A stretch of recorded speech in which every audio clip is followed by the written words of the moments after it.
ক্লাসে আমরা একটা কথা বলছিলাম, ওই গত ক্লাসের পড়াটা আমি 5 থেকে 6 মিনিট একটু কুইক রিভিউ করব। জৈব যৌগের বন্ধন ভাঙতে দুই ধরনের ভাঙতে পারে, একটা হচ্ছে বিষম বিভাজন আর একটা হচ্ছে সুষম বিভাজন। ঠিক আছে, একটা হচ্ছে বিষম আর একটা কি সুষম বিভাজন। আচ্ছা, বিষম বিভাজন, বিষম মানে হচ্ছে কার্বনের সাথে একটা পরমাণু আছে তার নাম এ। সমযোজী বন্ধন করার সময় এ একটা ইলেকট্রন দিছিল, কার্বন একটা ইলেকট্রন দিছিল। শেয়ারকৃত ইলেকট্রন জোড়া যদি কার্বন থেকে এ নিয়ে যায় নিজের দিকে, অর্থাৎ অধিক তড়িৎ ঋণাত্মক হয়, তখন এ হবে আংশিক নেগেটিভ চার্জ আর কার্বন হবে আংশিক ধনাত্মক চার্জ। এইটাকে বলা হয় কার্বোক্যাটায়ন। তাহলে জৈব যৌগে কার্বোক্যাটায়ন সৃষ্টির মাধ্যমে বিক্রিয়া হইতে পারে, এটা একটা শিখলাম। আচ্ছা, এই ঘটনাটাকে কি বলে? আচ্ছা, এই ঘটনাকে বলা হয় এ মৌলের তড়িৎ ঋণাত্মকতা এবং এর ফলে যা উৎপন্ন হলে তাকে বলে পোলার সমযোজী যৌগ বা পোলারিটি বলে ঘটনাটাকে। ঠিক আছে। আচ্ছা, এটা বলে কার্বোক্যাটায়ন। এখন উল্টা ঘটনাও ঘটতে পারে। যদি কার্বনের সাথে একটা পরমাণু যুক্ত থাকে বি, এবং এই ক্ষেত্রে যদি বি এর তুলনায় কার্বন অধিক তড়িৎ ঋণাত্মক হয়, তাহলে কার্বন নিজের দিকে ইলেকট্রন নিয়ে যেতে পারে। It is not necessary always যে কার্বন অধিক তড়িৎ ঋণাত্মকই হইতে পারে। কিছু স্পেসিফিক শর্ত আছে, কিছু স্পেসিফিক তাপমাত্রা চাপ দিলেও কিছু ক্ষেত্রে কার্বন এর দিকে ইলেকট্রনের ফ্লো ঘটানো যেতে পারে, এবং সেক্ষেত্রে কার্বন হয়ে যাবে আংশিক নেগেটিভ আর বি হয়ে যাবে আংশিক পজিটিভ। এই বিষম মানে কি? দুইটা ইলেকট্রন সমভাবে বন্টিত হইলো না, একজন নিজের দিকে একটু নিয়ে গেল। এই ঘটনাকে বলা হয় বিষম বিভাজন। বিষম বিভাজনের ফলে যদি কার্বনের উপর নেগেটিভ চার্জ তৈরি হয়, সেই জাতীয় বিক্রিয়াকে বলা হয় কার্বানায়নের বিক্রিয়া, এবং এই আয়নটাকে বলা হয় কার্বানায়ন। কার্বনের উপরে অ্যানায়ন। আচ্ছা, আমাদের শেখানো হয়েছিল যে বিক্রিয়ার মধ্যবর্তী অবস্থায় যদি কার্বানায়ন তৈরি হয়, সাপোজ কার্বানায়ন 3 প্রকার, 3 ডিগ্রি। এটা কয় ডিগ্রি ভাইয়া? 3 ডিগ্রি। 3 ডিগ্রি কাকে বলে? কার্বানায়নের সাথে যতগুলো অ্যালকাইল মূলক যুক্ত থাকে তাকে বলে 3 ডিগ্রি। অ্যালকাইল মূলক যুক্ত থাকে। CH3 কি একটা অ্যালকাইল মূলক? অ্যালকাইলের সংকেত কি? CnH2n+1, যেখানে n এর মান 1, 2, 3 যা ইচ্ছা তা হইতে পারে। n এর মান 1 মানে এটা হচ্ছে কি? এটা হচ্ছে মিথাইল। এটা কি আমাদের মিথাইল, অর্থাৎ এটা 3 ডিগ্রি অ্যালকাইল মূলক, নো ডাউট। এখন আমরা যদি বলি যে এই হচ্ছে আমার রিয়াক্ট্যান্ট, এটা হচ্ছে একটা বিক্রিয়ার অগ্রগতি, এক্স অক্ষে একটা বিক্রিয়ার অগ্রগতি এবং ওয়াই অক্ষে একটা বিক্রিয়ার শক্তি নিয়ে আমরা বিবেচনা করতেছি। বিক্রিয়ার বন্ধন শক্তি, তাই না? বিক্রিয়া কিভাবে হয়? বিক্রিয়কের বন্ধন ভাঙ্গে উৎপাদে নতুন বন্ধন গড়ে। মনে করো এই হচ্ছে আমার উৎপাদের এনার্জি, আমায় উৎপাদ পর্যন্ত পৌঁছাতে হবে। বিক্রিয়ক কোনো সময় সংঘর্ষ করবে, সংঘর্ষ করতে হলে তাদেরকে একটা ন্যূনতম শক্তির চূড়া পার হইতে হয়। এই জায়গাটাকে বলা হয় সক্রিয়ণ শক্তি। কি বলে এটাকে ভাইয়া? সক্রিয়ণ শক্তি বা এনার্জি ফর অ্যাক্টিভেশন। আচ্ছা, এখন মনে করো এই বিক্রিয়াটা কার্বানায়ন সৃষ্টির মাধ্যমে হইতেছে। কেমন কার্বানায়ন? R3C carbanion. R3C আছে, আর R2CH আছে, আর RCH2- আছে। কোনটা কি? RCH2- হচ্ছে 1 ডিগ্রি, R2CH হচ্ছে 2 ডিগ্রি, R3C হচ্ছে কি 3 ডিগ্রি। আচ্ছা, আমি এখানে আগে কার্বনায়ন দিচ্ছি না, প্রথমে তারা যৌগ ছিল, 3 ডিগ্রি যৌগ। এখন এটার সাথে প্রত্যেকের সাথে এ ছিল, প্রত্যেকের সাথে একটা করে এ ছিল। এখন বিক্রিয়ার খাতিরে কি হলো?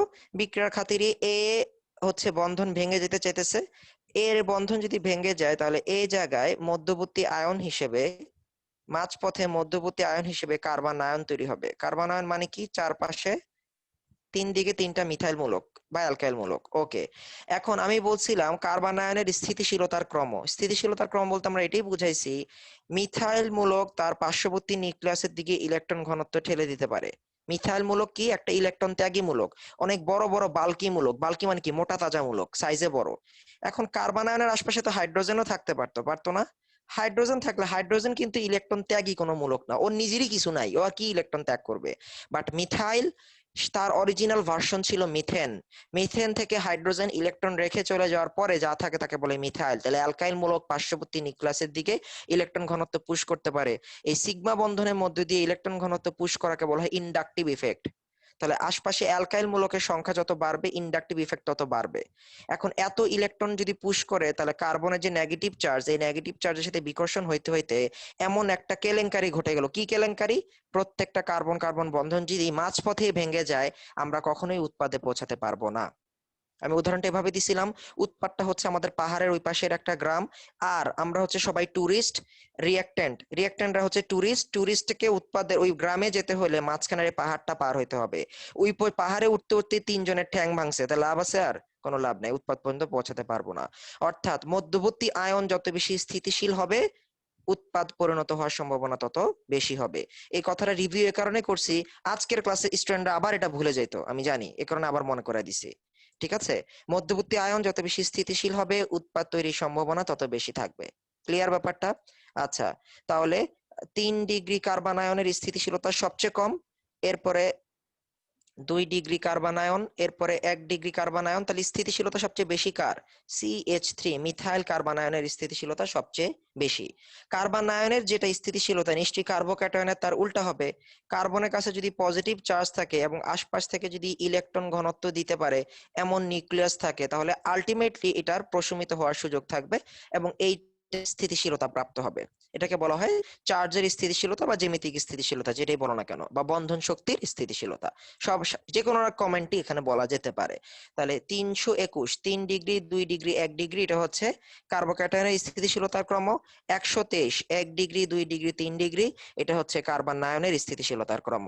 ওকে, তাহলে জৈব যৌগিক বিক্রিয়া বিষম বিভাজন হইতে পারে, সুষমত হইতে পারে। বিষমতে আবার দুইটা পোর্শন, একটা কার্বোক্যাটায়ন, একটা কার্বন আয়ন। এটা গত ক্লাসের লাস্ট 20 মিনিটে পড়েছিলাম, এখন 5 মিনিট রিভিউ করলাম। আজকের ক্লাসের পড়া সুষম বিভাজন। আচ্ছা, সাপোজ তুমি বইতে 100টা বিক্রিয়া পাবা। কয়টা বিক্রিয়া পাবে? সাপোজ 100টা, এর মধ্যে 99 বা 97টা বিক্রিয়াই তুমি পাবা হচ্ছে বিষম বিভাজন দিয়ে, অর্থাৎ সুষম বিভাজন দিয়ে ল্যাবরেটরিতে রিয়াকশন হওয়ার যে ইয়াগুলো, মেথড গুলো অনেক কম। ঠিক আছে, অনেক কম। ওকে, আচ্ছা, একটু হোল্ড করতে হবে তোমাদের।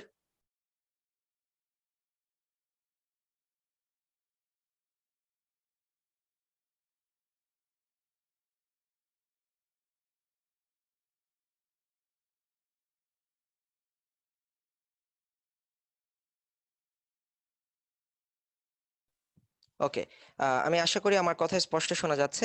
ওকে, সুষম বিভাজন, তো সুষম বিভাজন জিনিসটা কি ভাইয়া? সুষম বিভাজন যখন হবে তখন একটু সিনারিওটা একটু অন্যরকম এবং কিছু বিশেষ শর্ত আরোপ ছাড়া এই সুষম বিভাজন নর্মালি ঘটে না। আচ্ছা, সো একটু দেখি আমরা। আমি সুষম বিভাজন জৈব যৌগে দেখানোর আগে আমি একটু ক্লোরিন অণু দিয়ে দেখাবো। ক্লোরিন অণু, এটা কি হ্যালোজেন? প্রকৃতিতে কি এই অণুটা দ্বিপরমাণুক আকারে ঘুরতেছে না? অবশ্যই ঘুরতেছে।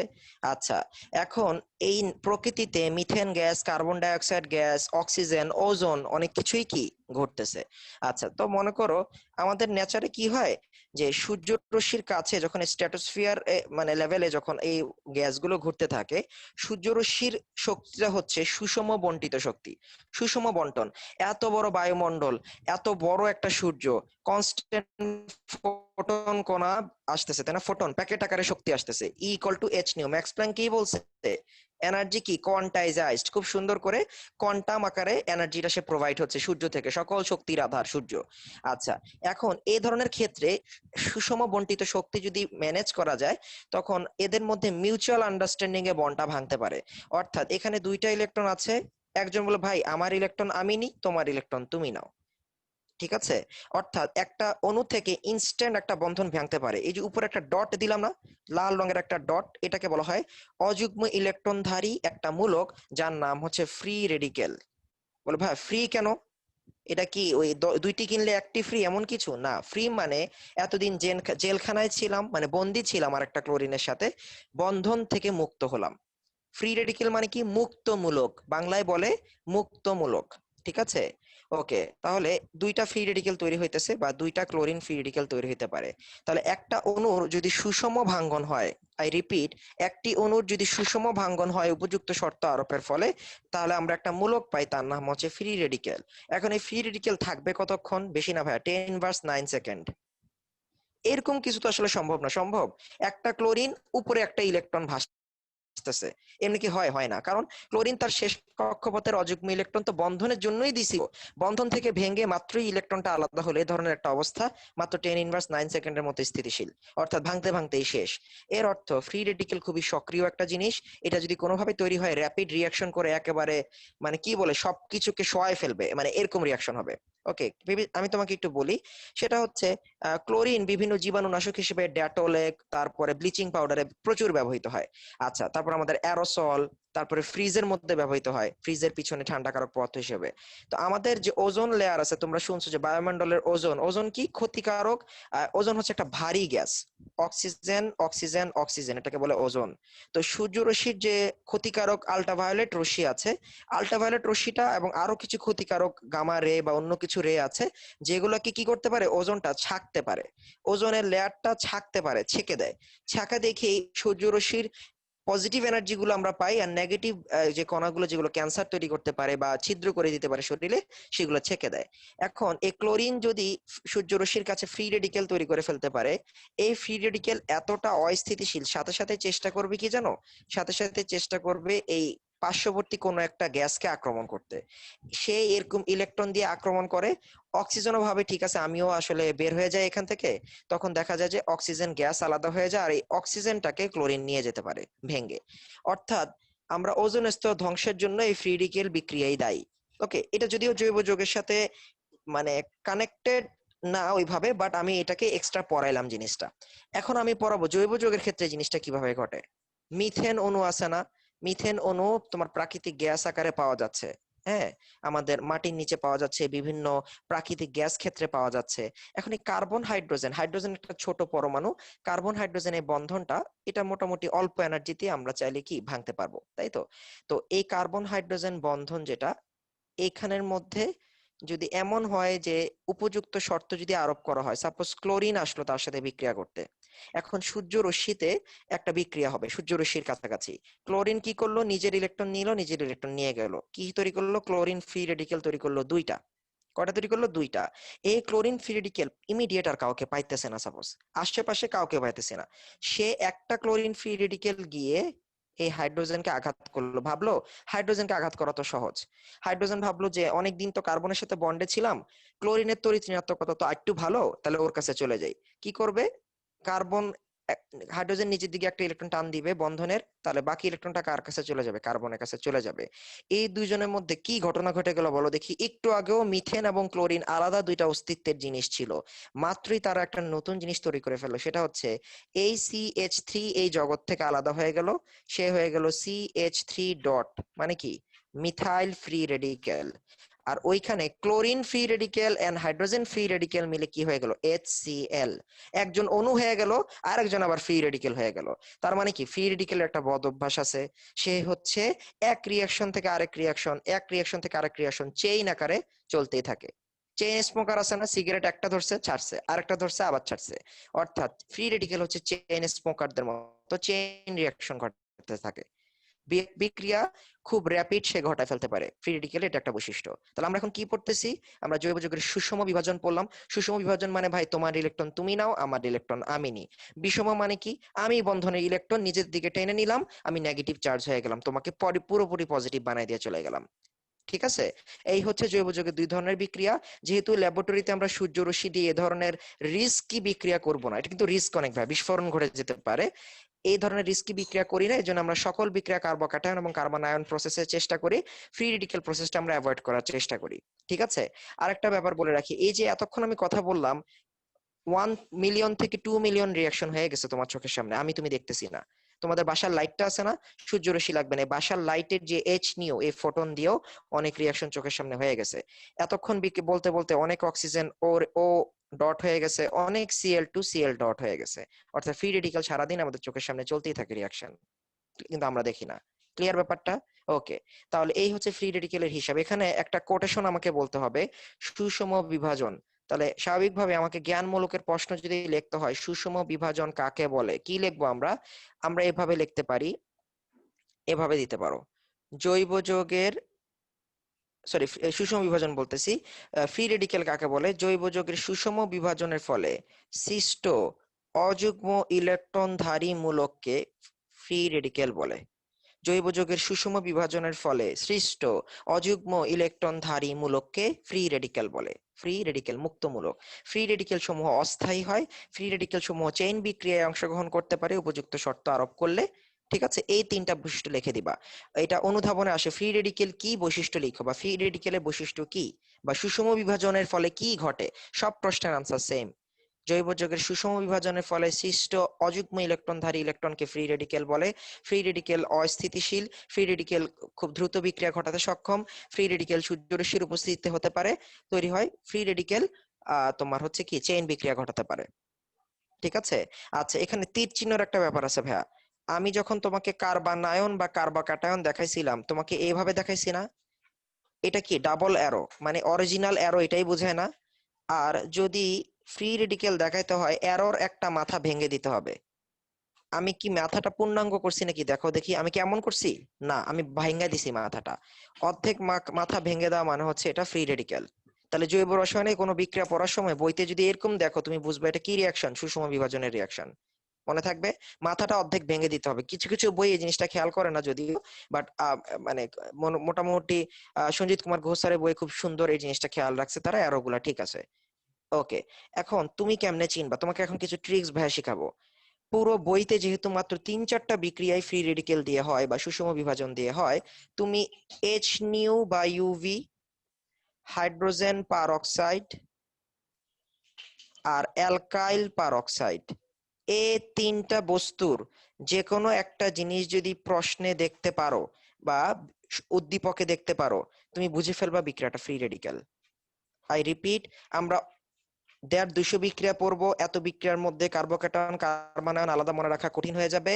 ফ্রি রেডিকেল যেহেতু অল্প কয়েকটা আছে, একটু মনে রাখবো, হয় এটা দেখবো, নয় এটা দেখবো, নয় এটা দেখবো। এই জিনিসটা চোখের মধ্যে একেবারে স্ক্যান করে রেখে দাও, এটা আমাদের লাগবে সামনে। ঠিক আছে। ওকে, এবার চলো আমরা শিখলাম ফ্রি রেডিকেল। এখন ফ্রি রেডিকেলের নিশ্চয়ই শ্রেণী বিভাগ আছে। ফ্রি রেডিকেলের শ্রেণী বিভাগ 3 প্রকার। যদি অণুটা হয় 3 ডিগ্রি, তাহলে এটার নাম 3 ডিগ্রি ফ্রি রেডিকেল। 2 ডিগ্রি হলে 2 ডিগ্রি, 1 ডিগ্রি হলে 1 ডিগ্রি, না হলে মিথাইল ফ্রি রেডিকেল। ঠিক আছে। ওকে, যখনই ফ্রি রেডিকেলের কথাটা চলে আসলো, তাহলে তার স্থিতিশীলতার ক্রম চলে আসবে। তুমি হয়তোবা বলবা, ভাই আপনি তো বললেন অনেক কম স্থিতিশীল, তাও আবার স্থিতিশীলতার ক্রম পড়বো? দেখো ভাই, 3জন মানুষ প্রচন্ড খারাপ, প্রচন্ড লেভেলের খারাপ, এই খারাপের লেভেলের মধ্যে 3জনকে তুমি ক্লাসিফাই করতে পারবা, ও একটু বেশি খারাপ, ও একটু মিডিয়াম খারাপ, ও একটু কম খারাপ, প্রচন্ডর মধ্যেও কম খারাপ। সো এমন আমরা ফ্রি রেডিকেলের মধ্যে স্থিতিশীলতার ক্রম বের করার চেষ্টা করব। আচ্ছা, এটা হচ্ছে আমরা এখন একটা নতুন ইফেক্ট পড়ব। ফ্রি রেডিকেল সে কি চেষ্টা করবে, ফ্রি রেডিকেল চেষ্টা করবো হচ্ছে র্যাপিড কোনো কিছু করার। ওকে, আচ্ছা, আমি একটা CH3 মূলককে একটু হাত পা ছড়ায় লিখলাম, আশা রাখি কারো আপত্তি হবে না। একটা নির্দিষ্ট জিনিস দেখানোর জন্য আমি এই কাজটা করতেছি। ফ্রি রেডিকেলের সবচেয়ে পছন্দের বন্ধন কি জানো? জৈব রসায়নে ফ্রি রেডিকেলের সবচেয়ে পছন্দের বন্ধন হচ্ছে কার্বন হাইড্রোজেন। কি কি পছন্দ তার? Carbon hydrogen. এই ফ্রি রেডিকেলটা গিয়ে এই হাইড্রোজেনকে অ্যাটাক করার চেষ্টা করবে। শুধু একটা হাইড্রোজেন না, তার কাছে অপশনে কয়টা হাইড্রোজেন আছে বলো দেখি? তার আশপাশে আলফা কার্বন, অর্থাৎ এটা alpha carbon, alpha carbon, alpha carbon. Alpha কার্বনে যে হাইড্রোজেন গুলো থাকে তাকে বলে আলফা হাইড্রোজেন। কয়টা আলফা হাইড্রোজেন আছে তার কাছে? 9টা আলফা হাইড্রোজেন। তার যে কোনো একজনের সে যে কোনো মুহূর্তে সে স্থিতিশীলতা অর্জনের জন্য অ্যাটাক করতে পারে। এখন মনে করো একটা যৌগ ছিল, মনে করো এটার সাথে আমি যদি বলি সাপোজ ব্রোমিন। ঠিক আছে। ওকে, তো এই মাত্রই ব্রোমিন তার ইলেকট্রন নিয়ে চলে গেল, একটা উপযুক্ত শর্ত আরোপের পরে ব্রোমিন নিয়ে আলাদা হয়ে গেল এবং তাকে কার্বন ফ্রি রেডিকেল বানায় দেওয়া চলে গেল, যে ভাই আমি তোমার সাথে আর নাই, তোমার ইলেকট্রন তোমার, আমারটা আমার, তুমি নতুন বিক্রিয়া করো। এটা এখন অ্যাভেলেবেল, সে যদি আশপাশে কাউকে না পায়, মধ্যবর্তী অবস্থায় সে নিজের মধ্যে একটা বন্ধন করে ফেলার চেষ্টা করবে। ওই একটা ইলেকট্রনকে সে কিভাবে চেষ্টা করবে? একটা ইলেকট্রন দিয়ে এসে হাইড্রোজেনকে ধাক্কা দিবে, এই ইলেকট্রন গিয়ে হাইড্রোজেনকে ধাক্কা দিবে। হাইড্রোজেন এই ইলেকট্রনটা পাওয়ার লোভে বা এই ফ্রি রেডিকেলের লোভে এই বন্ধন থেকে ছুটে চলে যাবে, অর্থাৎ নকডাউন। এবং ও যদি বন্ধন থেকে ছুটে চলে যায়, তাহলে এই বন্ধনে 2টা ইলেকট্রন আর কি করবে? এখানে কয়টা আছে বন্ধনে, কয়টা ইলেকট্রন আছে? 2টা ইলেকট্রন। এই 2টা ইলেকট্রন নিয়ে কার্বন নিজের মধ্যে, এই কার্বন আর এই 2 কার্বন নিজের মধ্যে দ্বিবন্ধন তৈরি করে ফেলবে। অর্থাৎ ফ্রি রেডিকেল কার কাছে চলে গেল? হাইড্রোজেনের কাছে চলে গেল। বৃহত্তর স্বার্থের জন্য ক্ষুদ্রতর স্বার্থ বিসর্জন দেওয়া। সে মূলক আছে, কেউ মূলক আকারে থাকতে চাবে? চাবে না। কি চাবে? যৌগ হইতে চাবে। আমি রিপিট করতেছি জায়গাটা, এই জায়গাটা তোমাদের জন্য নতুন, আমি আবার রিপিট করতেছি, দেখো প্রথম থেকে রিপিট করতেছি, আরেকবার বলবো এটা। কি বলছিলাম? ফ্রি রেডিকেল বৃহৎ স্বার্থ হবে, ক্ষুদ্র স্বার্থ বিসর্জন দিবে। ফ্রি রেডিকেল বলে কিছু কিছু ভালো অস্তিত্ব পাওয়া যায়? পাওয়া যায় না। ফ্রি রেডিকেল এটা কোনো জিনিস কিচ্ছু না। ও কি করবে? হাইড্রোজেনকে নক করার চেষ্টা করবে।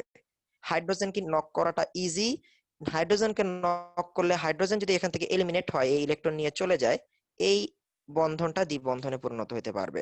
অর্থাৎ ইজিলি এই যৌগটার চেহারা হয়ে যাবে এমন: কার্বন দ্বিবন্ধন CH2, এখানে হয়ে গেল CH3 চিন্তা করো, কিছুক্ষণ আগে সে একটা অ্যালকাইল হ্যালাইড ছিল, প্রথমে সে ব্রোমিনের সাথে আমরা উপযুক্ত শর্ত আরোপ করে ব্রোমিনের বন্ধনটা ভাঙাইলাম, সাথে সাথে তাকে আমি প্রোপিন বানাই দিলাম। এটার নাম কি ভাইয়া? 2 মিথাইল প্রোপিন না?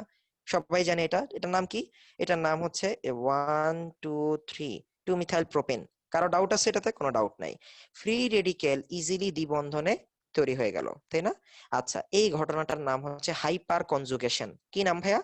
Hyper conjugation. অর্থাৎ সিগমা বন্ধন থেকে বা আলফা হাইড্রোজেন থেকে ইলেকট্রন সরে এসে যদি দ্বিবন্ধন তৈরি করতে পারে, এই ঘটনাকে হাইপার কনজুগেশন বলে। আই রিপিট, যদিও হাইপার কনজুগেশন কি এ জাতীয় প্রশ্ন তোমাদের জ্ঞানমূলকে দিবে না, বাট আবার বলতেছি, বিজ্ঞানী মুলিকেন একটা গবেষণার প্রাপ্ত ফলাফল উনি দেখান, সেটা হচ্ছে যে ফ্রি রেডিকেল বা সিগমা বন্ধনের থেকে যদি সিগমা বন্ধন থেকে ইলেকট্রন পার্শ্ববর্তী নিউক্লিয়াসে গিয়ে পাই বন্ধন করার সুযোগ থাকে, তাকে হাইপার কনজুগেশন বলে। তাকে হাইপার কনজুগেশন বলে। ঠিক আছে? ওকে, তাহলে এই হচ্ছে আমাদের ফ্রি রেডিকেল। তার মানে এখন আমাকে একটা কথার উত্তর দিতে হবে। তোমাদের থেকে একটু রেসপন্স নেই, অনেকক্ষণ তো আমি কথা বললাম, তোমাদের থেকে একটা রেসপন্স নেই। এখানে আলফা হাইড্রোজেন 9টা, ঠিক আছে? ওকে, এখানে আলফা হাইড্রোজেন 6টা, অর্থাৎ 2টা CH3 মূলক। আর আমি যদি এখানে বলি এখানে দ্বিবন্ধন করার কোনো সুযোগই নাই, আমাকে তোমাদের আইডিয়া থেকে বলো, এটা 1 দিলাম, এটা 2 দিলাম, এটা 3 দিলাম, কোন ফ্রি রেডিকেলটা সবচেয়ে দ্রুত স্থিতিশীলতা প্রাপ্ত হতে পারে? কার পক্ষে দ্রুত দ্বিবন্ধন করে ফেলার চান্সেস বেশি? 1 নাম্বারটা। এই তো তোমরা বুঝে ফেলছো। ওকে, 1 নাম্বারটা। কারণ কি, আমি তোমাকে যদি উল্টা দিক থেকে একটা লজিক দিয়ে দিই ভাইয়া, তুমি উল্টা দিক থেকে লজিকটা তুমি পাও। কার্বন হাইড্রোজেন ইহকালে জীবনও দেখছো দ্বিবন্ধন হইতে পারে? হাইড্রোজেনের তো ওই হাতই নাই, ইলেকট্রনই নাই, কোত্থেকে হবে? সম্ভব না। তাহলে যত ছোট হয়ে যাবে ততই তার দ্বিবন্ধন করে দ্রুত স্থিতিশীল হওয়ার সম্ভাবনা কমে যাবে, মানে নিজের মধ্যে স্থিতিশীলতা অর্জনের টেন্ডেন্সি কমে যাবে। অর্থাৎ ফ্রি রেডিক্যালের স্থিতিশীলতার ক্রম কি? 321, 3 2 1। আচ্ছা, ভর্তি পরীক্ষায় প্রশ্ন করবে ফ্রি রেডিকেল কোন কৌশল অবলম্বন করে স্থিতিশীলতা প্রাপ্তি হয়? Answer hyperconjugation. কার্বোক্যাটায়ন এবং কার্বনায়ন কোন কৌশল অবলম্বন করে স্থিতিশীলতা প্রাপ্তি হয়? Answer inductive effect. Inductive effect আর হাইপার কনজুগেশন, আবার রিপিট করতেছি। ইন্ডাকটিভ ইফেক্ট, সিগমা বন্ধনের মধ্য দিয়ে, এখানে পজিটিভ চার্জ আছে, সিগমা বন্ধনের মধ্য দিয়ে স্থায়ী সরণ ইলেকট্রনের, স্থায়ীভাবে একটু সরে যাওয়া, ইন্ডাকটিভ ইফেক্ট। কার্বন হাইড্রোজেনের সিগমা ইলেকট্রন অপর একটা জায়গায় গিয়ে পাই বন্ধন করে ফেলা, এটাকে বলা হয় হাইপার কনজুগেশন। হাইপার কনজুগেশন আরো টাইপ আছে, এটা একটা টাইপ। ক্লিয়ার? ওকে, ঠিক আছে, এটা হচ্ছে বেসিক। ওকে, আর 2টা ইম্পর্টেন্ট টার্ম পড়লে আমরা বিক্রিয়া শুরু করে দিতে পারবো। একটা হচ্ছে ইলেকট্রোফাইল আর একটা হচ্ছে নিউক্লিওফাইল। ইলেকট্রন আকর্ষী বিকারক,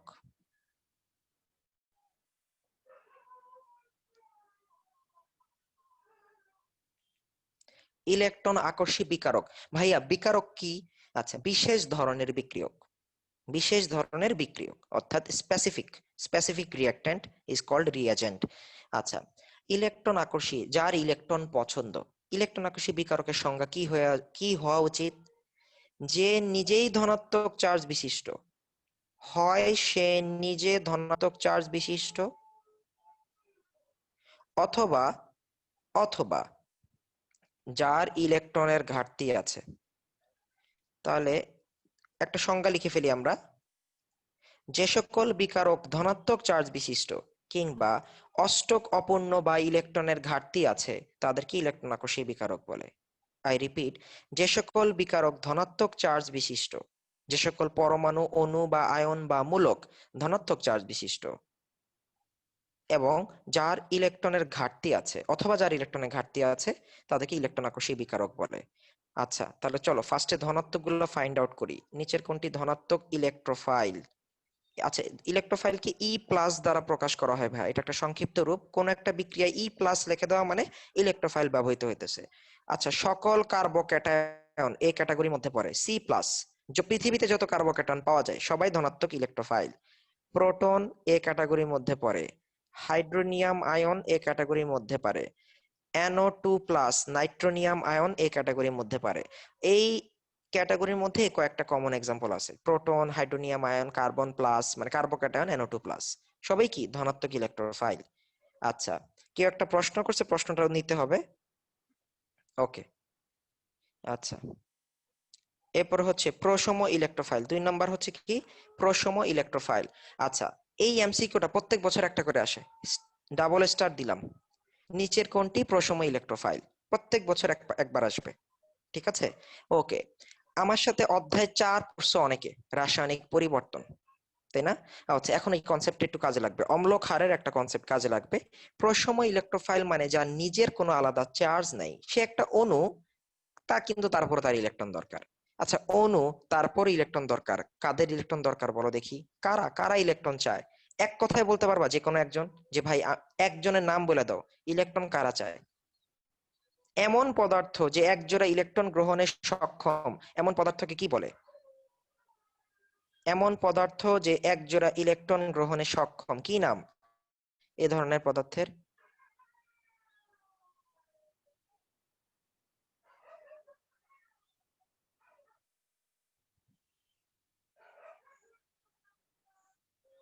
একজন অন্তত পারা উচিত, জানি হঠাৎ থেকে ব্রেন থেকে চলে গেছে, তাই তো?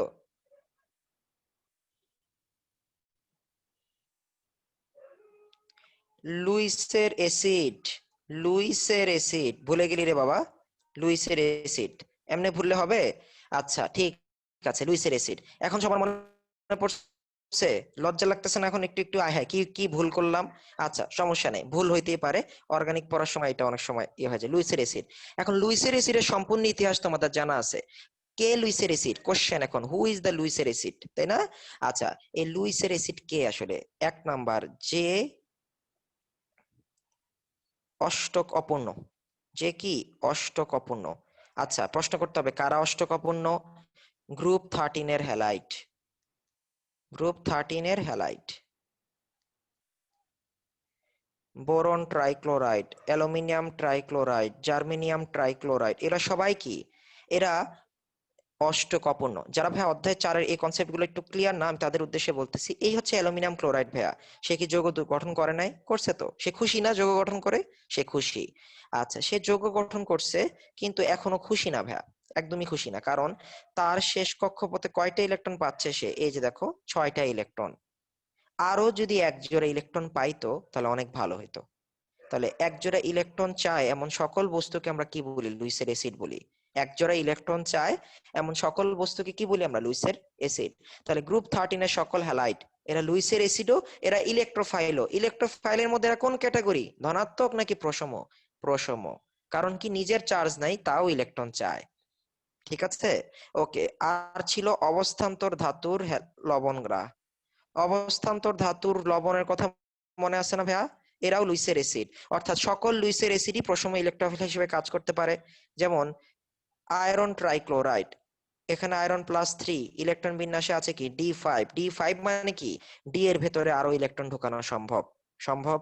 Ferrous chloride, ferric chloride, manganese dichloride, cuprous chloride, cupric chloride, অভাব নাই, অভাব নাই। সবাই লুইসের অ্যাসিড, সবাই প্রশম ইলেকট্রোফাইল।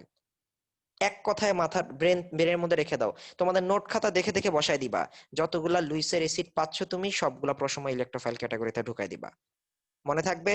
তাহলে ইলেকট্রোফাইল যে চেনা গেল, প্রত্যেক বছর আসে নিচের কোনটি ইলেকট্রোফাইল।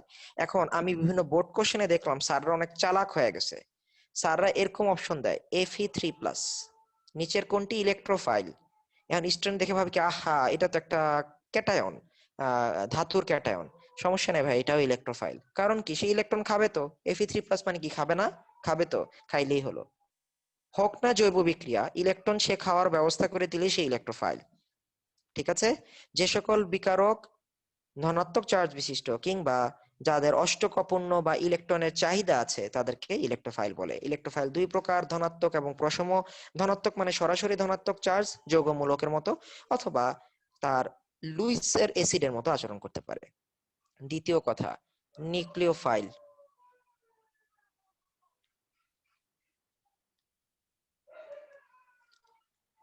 নিউক্লিওফাইল, এটাকে NU মাইনাস দ্বারা প্রকাশ করা হয়। আমরা ইলেকট্রোফাইল পড়লাম, এরপরে নিউক্লিওফাইল। নিউক্লিওফাইল কি প্রকাশ করা হয়? NU মাইনাস দ্বারা। নিউক্লিওফাইলের একটা বাংলা আছে, এর নাম হচ্ছে কেন্দ্রাকর্ষী বিকারক। কেন্দ্রাকর্ষী বিকারক। ওকে, আজকে সিলেটের কারেন্টের অবস্থা মারাত্মক খারাপ, এ কারণে অনেক স্টুডেন্টের মানে ক্লাস থেকে বের হচ্ছে ঢুকতেছে। ইম্পর্টেন্ট লেকচার এমন এমন হলে কিরকম কষ্ট লাগে বলো দেখি। এই যে দেখো, 48 ছিল, 43 আছে, আবার কিছুক্ষণ পর 47 হইতেছে। সবাই ঢোকার মানে বের হওয়ার মধ্যে আছে। আচ্ছা যাই হোক, সমস্যা নেই। নিউক্লিওফাইলের বাংলা কি ভাইয়া? কেন্দ্রাকর্ষী বিকারক। নিউক্লিওফাইল কেন্দ্রাকর্ষী বিকারক। আচ্ছা, কেন্দ্র মানে পজিটিভ পার্সেন্ট চার্জ আছে, ঠিক আছে, পজিটিভ চার্জ, অর্থাৎ কেন্দ্রাকর্ষী বিকারক মানে যার পজিটিভ চার্জ পছন্দ, কেন্দ্রকে আকর্ষণ করে যে, নিউক্লিওফাইল নিউক্লিয়াসকে আকর্ষণ করে যে। আচ্ছা ভাইয়া, তাহলে কাদেরকে আমরা নিউক্লিওফাইল বলতে পারি? হয় যে নিজে ঋণাত্মক, বেশি ঋণাত্মক চার্জ আছে, তাহলে নিউক্লিওফাইল দুই প্রকার, নিজেই ঋণাত্মক। এর উদাহরণ কি হইতে পারে? সকল carbon ion, every carbon ion is a nucleophile. 3 degree, 2 degree, 1 degree, else সমস্যা নেই। আচ্ছা, হাইড্রক্সিল আয়ন একটা নিউক্লিওফাইল। সায়ানাইড নেগেটিভ চার্জ দেখছো না, এদেরকে ছোটবেলা থেকে দেখে আসতেছো তাই না, নিউক্লিওফাইল। আমি বললাম বোরন টেট্রাফ্লোরেট মাইনাস, সমস্যা নেই, nucleophile. Aluminium tetrachlorate minus, nucleophile. Negative charge আছে, নিউক্লিওফাইল, নো ডাউট, ঠিক আছে। Halide, halogen, halide, nucleophile. এরা সবাই কি নিউক্লিওফাইল। কোন নিউক্লিওফাইল? ঋণাত্মক নিউক্লিওফাইল, সরাসরি নেগেটিভ চার্জ ধারণ করে। এরা এক একটা মূলক, এরা কোনো যৌগ না, এরা সবাই কি মূলক, ঋণাত্মক মূলক, যৌগমূলক, রেডিকেল, যে কোনো নাম দিতে পারো, ঠিক আছে। ওকে, প্রশম, এবারের আনসারটা যদি না দিতে পারি সবগুলোর খবর আছে, ঠিক আছে। প্রশম নিউক্লিওফাইল তাহলে কোনটা হওয়া উচিত? যার এক্সট্রা ইলেকট্রন আছে, তারা কারা? এক কথায় তারা কারা? এই তো, ভেরি গুড, লুইসের ক্ষার। এখন ঠিকানায় আসছিস, তাই তো, লুইসের ক্ষার।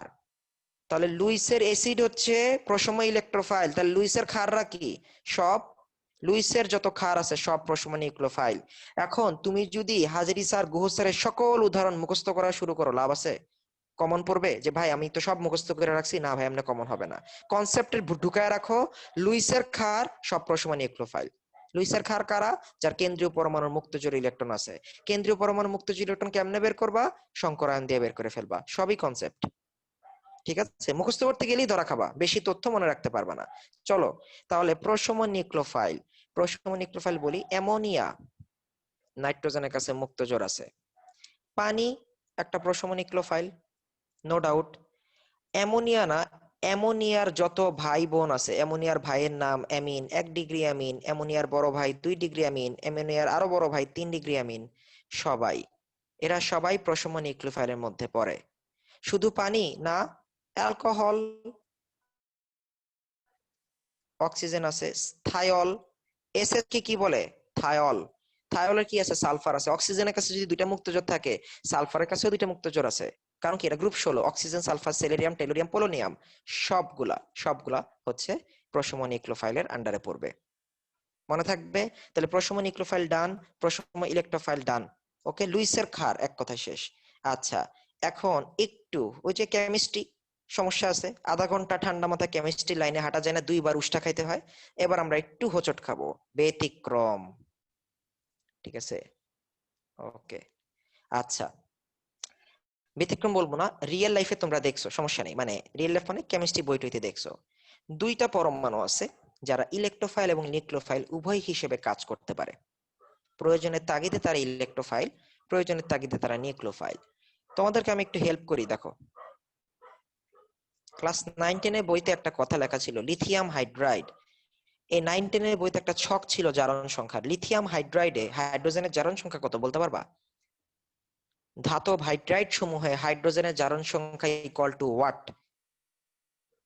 বলতে পারার কথা, বলো তো আনসারটা কি? Very good, very good, answer দিলে অনেকে, অনেকে আনসার দিয়ে ফেললা, ভেরি গুড, -1। কারণ কি ভাইয়া? কারণ ধাতু কখনো ইলেকট্রন নিতে পারে না, ধাতু খালি ছাড়তে পারে।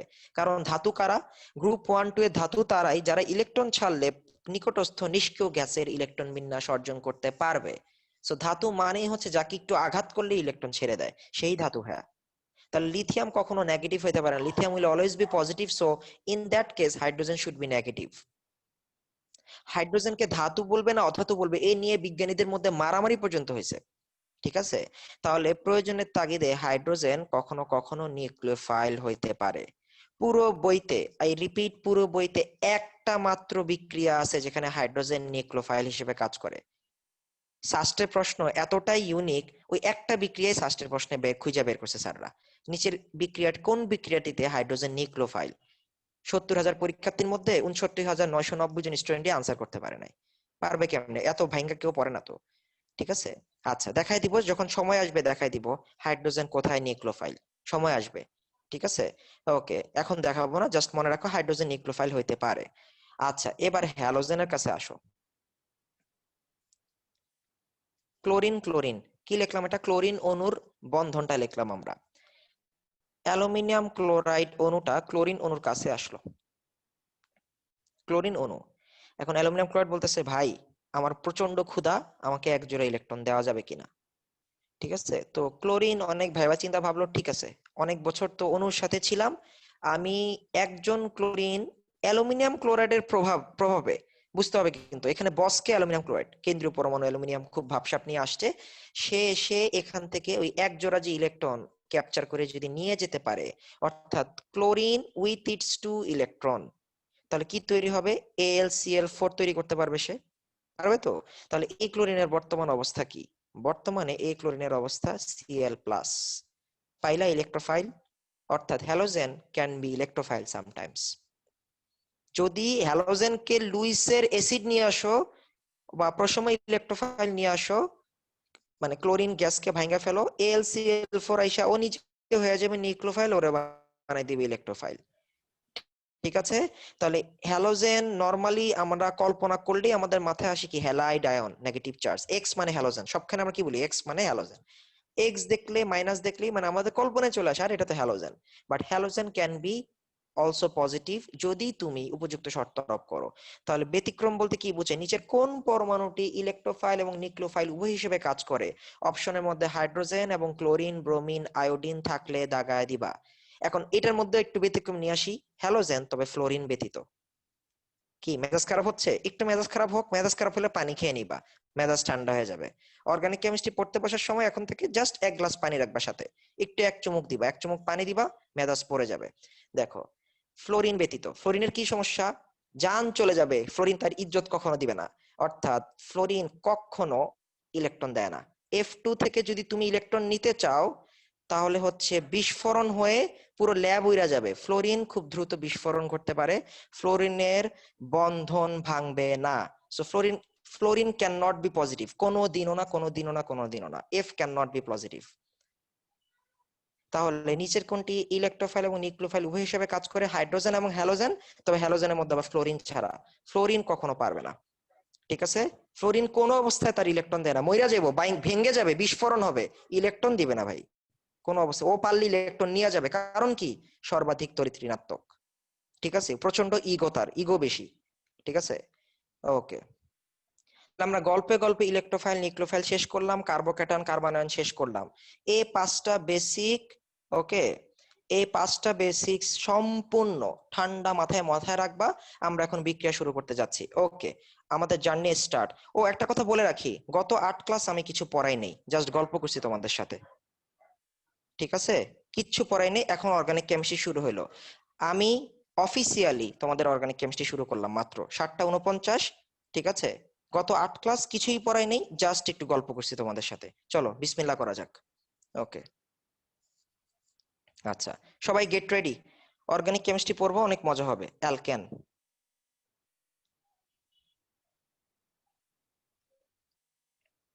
আচ্ছা, ওকে।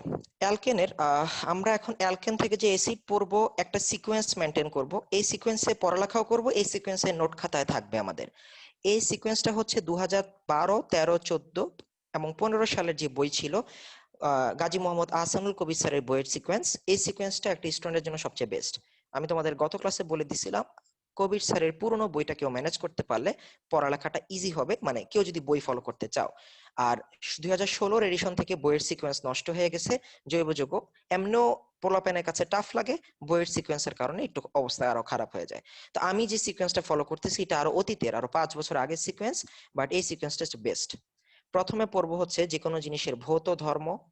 ভৌত ধর্ম পড়ার পরে ভৌত ধর্ম যদি স্পেশাল ভৌত ধর্ম থাকে তাহলে পড়বো, না হলে লাগবে না। এরপরে যৌগটাকে আমরা প্রস্তুত করব। প্রস্তুতি শেষ করার পরে আমরা তার বিক্রিয়া কৌশল সম্পর্কে একটু কথা বলবো। কৌশল অবলম্বন করে বিক্রিয়া পড়ব এবং সর্বশেষ আমরা তার শনাক্তকরণ করব। এই ভৌত ধর্ম, প্রস্তুতি, বিক্রিয়া কৌশল, বিক্রিয়া শনাক্তকরণ আমরা বায়োলজি বইতে এরকম পাই না যে একটু চিত্র, লম্বচ্ছেদ অঙ্কন করা, পরে প্রস্তুতি দেখা বা কাজ দেখা, তাই না, ধর্ম বৈশিষ্ট্য দেখা, ওইরকম আর কি ব্যাপারটা। এই সিকোয়েন্স নোট খাতায় থাকবে। ওকে। আচ্ছা, আর কোশ্চেন আনসার এখন এখন থেকে যাই পড়বো, কোশ্চেন করবো আনসার লিখবো, কোশ্চেন করবো আনসার লিখবো। ওকে, মানে গাইড বইয়ের মতো চলবে এখন। চলো, অ্যালকন, এখন ভৌত ধর্ম। C1 থেকে C4 এটা হচ্ছে তরল। মিথেন, ইথেন, প্রোপেন, বিউটেন এই চারটা হচ্ছে প্রাকৃতিক ভাবে তরল। C5 থেকে C15 হচ্ছে, সরি কি বলতেছি, C1 থেকে C4 হচ্ছে gas. Methane, ethane, propane, butane এই চারটা হচ্ছে প্রাকৃতিক ভাবে গ্যাস। এদেরকে তরল করে রাখা যায়, বাট প্রাকৃতিক ভাবে এরা গ্যাস। আচ্ছা, এখন C5 থেকে C15 হচ্ছে তরল। তোমরা চিনো এর মধ্যে কয়েকটা, যেমন C8 কে অকটেন বলে। অকটেন কোথায় ব্যবহার হয় ভাইয়া? গাড়িতে, তাই না? গাড়িতে ব্যবহার হয়, আমরা গাড়িতে, ট্রাকে ব্যবহার হয়। আচ্ছা, C9 কে পেট্রোল বলে। পেট্রোলও তোমরা ব্যবহার দেখছো, গাড়িতে ব্যবহার হয়। আর C14 কে ডিজেল বলে। কি বলে ভাইয়া? ডিজেল। আচ্ছা, তো নিচের কোনটি ডিজেলের সংকেত? C14H30। এগুলো মেডিকেল অ্যাডমিশন টেস্টে দরকার পড়ে। আবার আমাদের ওই মনে করো C9H20 নিচের কোনটি পেট্রোল, এগুলো আমাদের দরকার পড়ে। আচ্ছা, মুখস্থ প্রশ্ন হিসেবে লাগবে এগুলা। C1 থেকে 4 গ্যাস, C5 থেকে 15 হচ্ছে তরল। 15 পরে যখন আরো কার্বন সংখ্যা বাড়তে থাকে তখন ক্যাটিনেশন হতে হতে অত্যন্ত পলিমার হয়ে যায়, কঠিন শক্ত পদার্থ হয়ে যায়। আমাদের বাসা বাড়িতে যে প্লাস্টিক ব্যবহার করতেছি, তারপরে রান্নার ননস্টিক কুকার, এগুলো সবই বিভিন্ন অ্যালকেনেরই বড় বড়, মানে কার্বন 38, কার্বন 90, এরকম বড় বড় পলিমার, বুঝছো? বা কার্বন 4000টা কার্বন পর পর বসছে, এরকম পলিমার। তো 15 পরে সবাই কঠিন। ঠিক আছে, ওকে, এগুলো আমাদের এমসিকিউর জন্য লাগবে। এখন ভৌত ধর্ম পড়া মানে এদের স্ফুটনাঙ্ক নিয়ে একটু কথা বলতে হবে। চলে আসবো এদের স্ফুটনাঙ্কে। ওকে, তো স্ফুটনাঙ্কের ক্রম কি? আচ্ছা, ফার্স্ট পয়েন্ট, দুইটা টাইপ আছে। পয়েন্ট নাম্বার 1,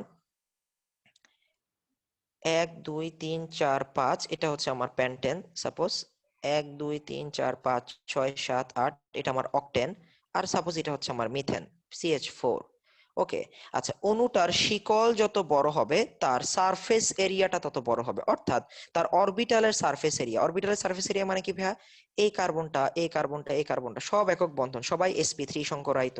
একটা চতুস্তলক, তার পাশের চতুস্তলক, তার পাশের চতুস্তলক, এরকম অনেক বড় চতুস্তলক গুলো সমন্বয়ে একটা বড় অকটেন গঠিত হয়েছে, তাই না? পার্শ্ববর্তী সিগমা বন্ধন হতে হতে হতে হতে, তাহলে সাইজ যত বেড়ে যাবে বেশি হিট লাগবে তার বন্ধনটা ভাঙতে বা তাকে উদ্বায়ী পদার্থে পরিণত করতে।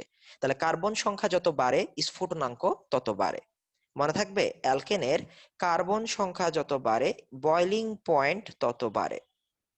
তাহলে মিথেন, ইথেন, অকটেন, নিচের কোনটির স্ফুটনাঙ্ক সর্বোচ্চ? Answer octane. স্ফুটনাঙ্ক সর্বনিম্ন মিথেন। ঠিক আছে, সিম্পল হিসাব। এই প্রশ্নটা এই বছর সাস্টে আসছে, সাস্ট এ ইউনিটে, নিচের কোনটির স্ফুটনাঙ্ক সর্বোচ্চ? আনসারে ডেকেন ছিল, কিন্তু খুব ভাবসাব নিয়ে ডেকেনকে লেখছে। দেখো, ডেকেনকে এরকম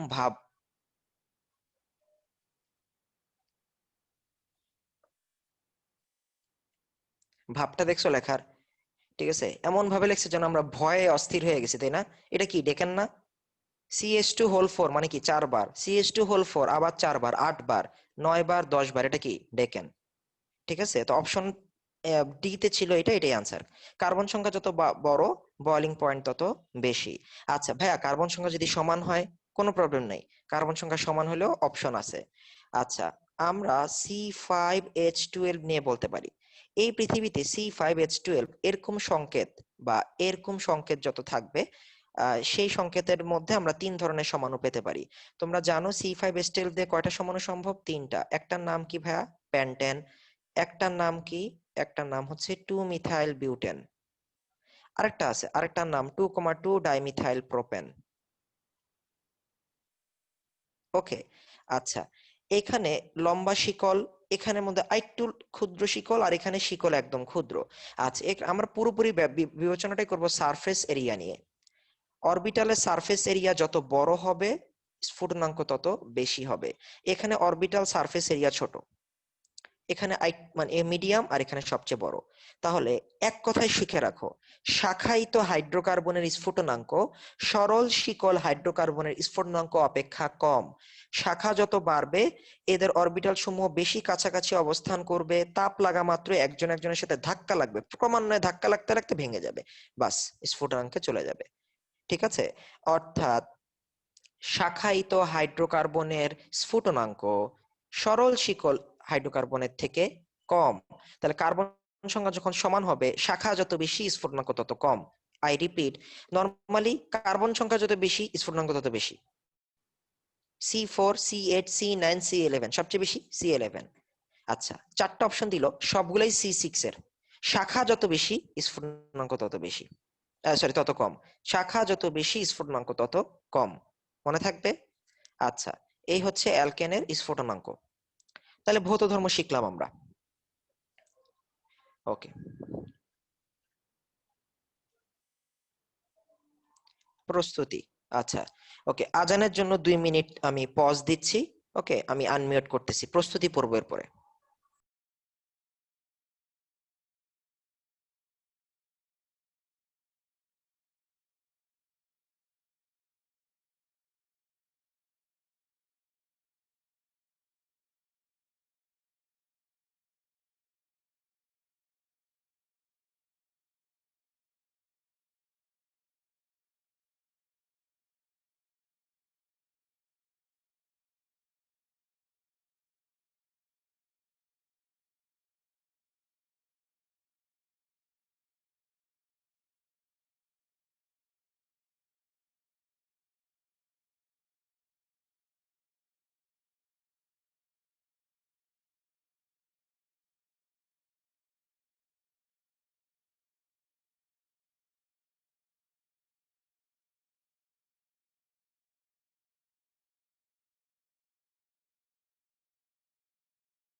ওকে, আমরা আবার স্টার্ট করতেছি। আমার কথা স্পষ্ট শোনা যাচ্ছে কিনা একটু বলবো ভাইয়া।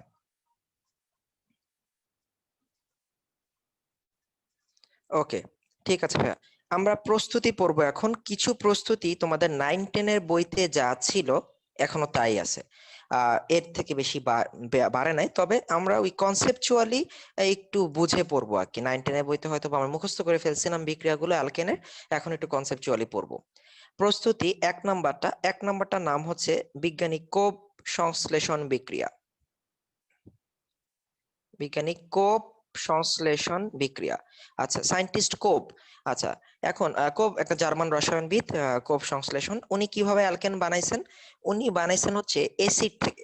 অ্যাসিড মানে কার্বক্সিলিক অ্যাসিড থেকে, কার্বক্সিলিক অ্যাসিডের লবণ থেকে। কি থেকে? কার্বক্সিলিক অ্যাসিডের লবণ থেকে। আচ্ছা, আমি তোমাদের একটু সহজ করে দিই নামটা। প্রথমে আমাদের কি কি ইনগ্রেডিয়েন্টস লাগবে, প্রস্তুত করতেছি তো। আচ্ছা, এটার নাম ইথানোয়িক অ্যাসিড। আচ্ছা, আমি যদি এখান থেকে একটা হাইড্রোজেন সরায়া দিই, তাহলে এটাকে একটা অ্যাস্টারের মতো আকৃতি ধারণ করলো না? আর অ্যাসিডকে অ্যাস্টারে যুক্ত করলে নামের শেষে কি যুক্ত হয় বলতে পারবা?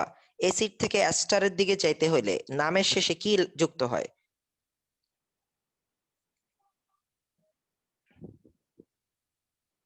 আনোয়েট, ভেরি গুড, ভেরি গুড ভাইয়া, ফার্স্টে একটা আনসার চলে আসছে, আনোয়েট। তাহলে এটার নাম কি? ইথানয়েট। নিশ্চিতভাবে এটার নাম কি? ইথানয়েট। ওকে, আচ্ছা ঠিক আছে। ইথ, ইথ মানে 2 কার্বন, এটা ইথানয়েট। এখন অ্যাসিডের, আমরা যদি অ্যাসিডের লবণ নিই, সাপোজ সোডিয়াম লবণ নিলাম, এই যৌগটার নাম কি দেওয়া যাবে? Sodium ethanoate. Sodium ethanoate. আচ্ছা, কিভাবে তৈরি করছে এটা একটু বলে দিই। আমরা আসলে ওই যে তোমার ইথানোয়িক অ্যাসিডকে প্রথমে সোডিয়াম হাইড্রোক্সাইডের সাথে বিক্রিয়া করে এই লবণের দ্রবণটা তৈরি করছি, CH3COO Na। অ্যাসিড প্লাস ক্ষার ইকুয়াল টু কি? লবণ যোগ পানি, তাই না? এটা কি যুক্ত হলো? পানি। আচ্ছা, তাহলে আমরা এই দ্রবণটা রাখলাম, এটার মধ্যে এখন আমরা তড়িৎ বিশ্লেষণ করব। আমি জানি না তোমাদের তড়িৎ বিশ্লেষণের কনসেপ্ট কেমন। যারা তড়িৎ রসায়ন আমার কাছে ফার্স্টে শুরু করছিল তাদের তো কোনো সমস্যা নেই, বাট অত আহামরি সমস্যা না, একটু বলে দিচ্ছি। এখন এইখানে 2 ধরনের আয়ন আছে, CH3COO- আছে Na+, আছে পানির OH- আর পানির প্রোটন আছে না ভাইয়া? এই কয়েকটা জিনিস আছে না? সোডিয়াম ইথানয়েটের জলীয় দ্রবণ বা ইথানোয়িক অ্যাসিডের সোডিয়াম লবণের জলীয় দ্রবণ নিছি আমরা। আচ্ছা, এখন এটার মধ্যে আমরা অ্যানোড এবং ক্যাথোড প্রবেশ করিয়ে ব্যাটারি যুক্ত করে দিলাম। ব্যাটারি যুক্ত করে দিয়ে তড়িৎ বিশ্লেষণ শুরু করে দিলাম। অ্যানায়ন অ্যানোডে যাবে, ক্যাটায়ন কোথায় যাবে?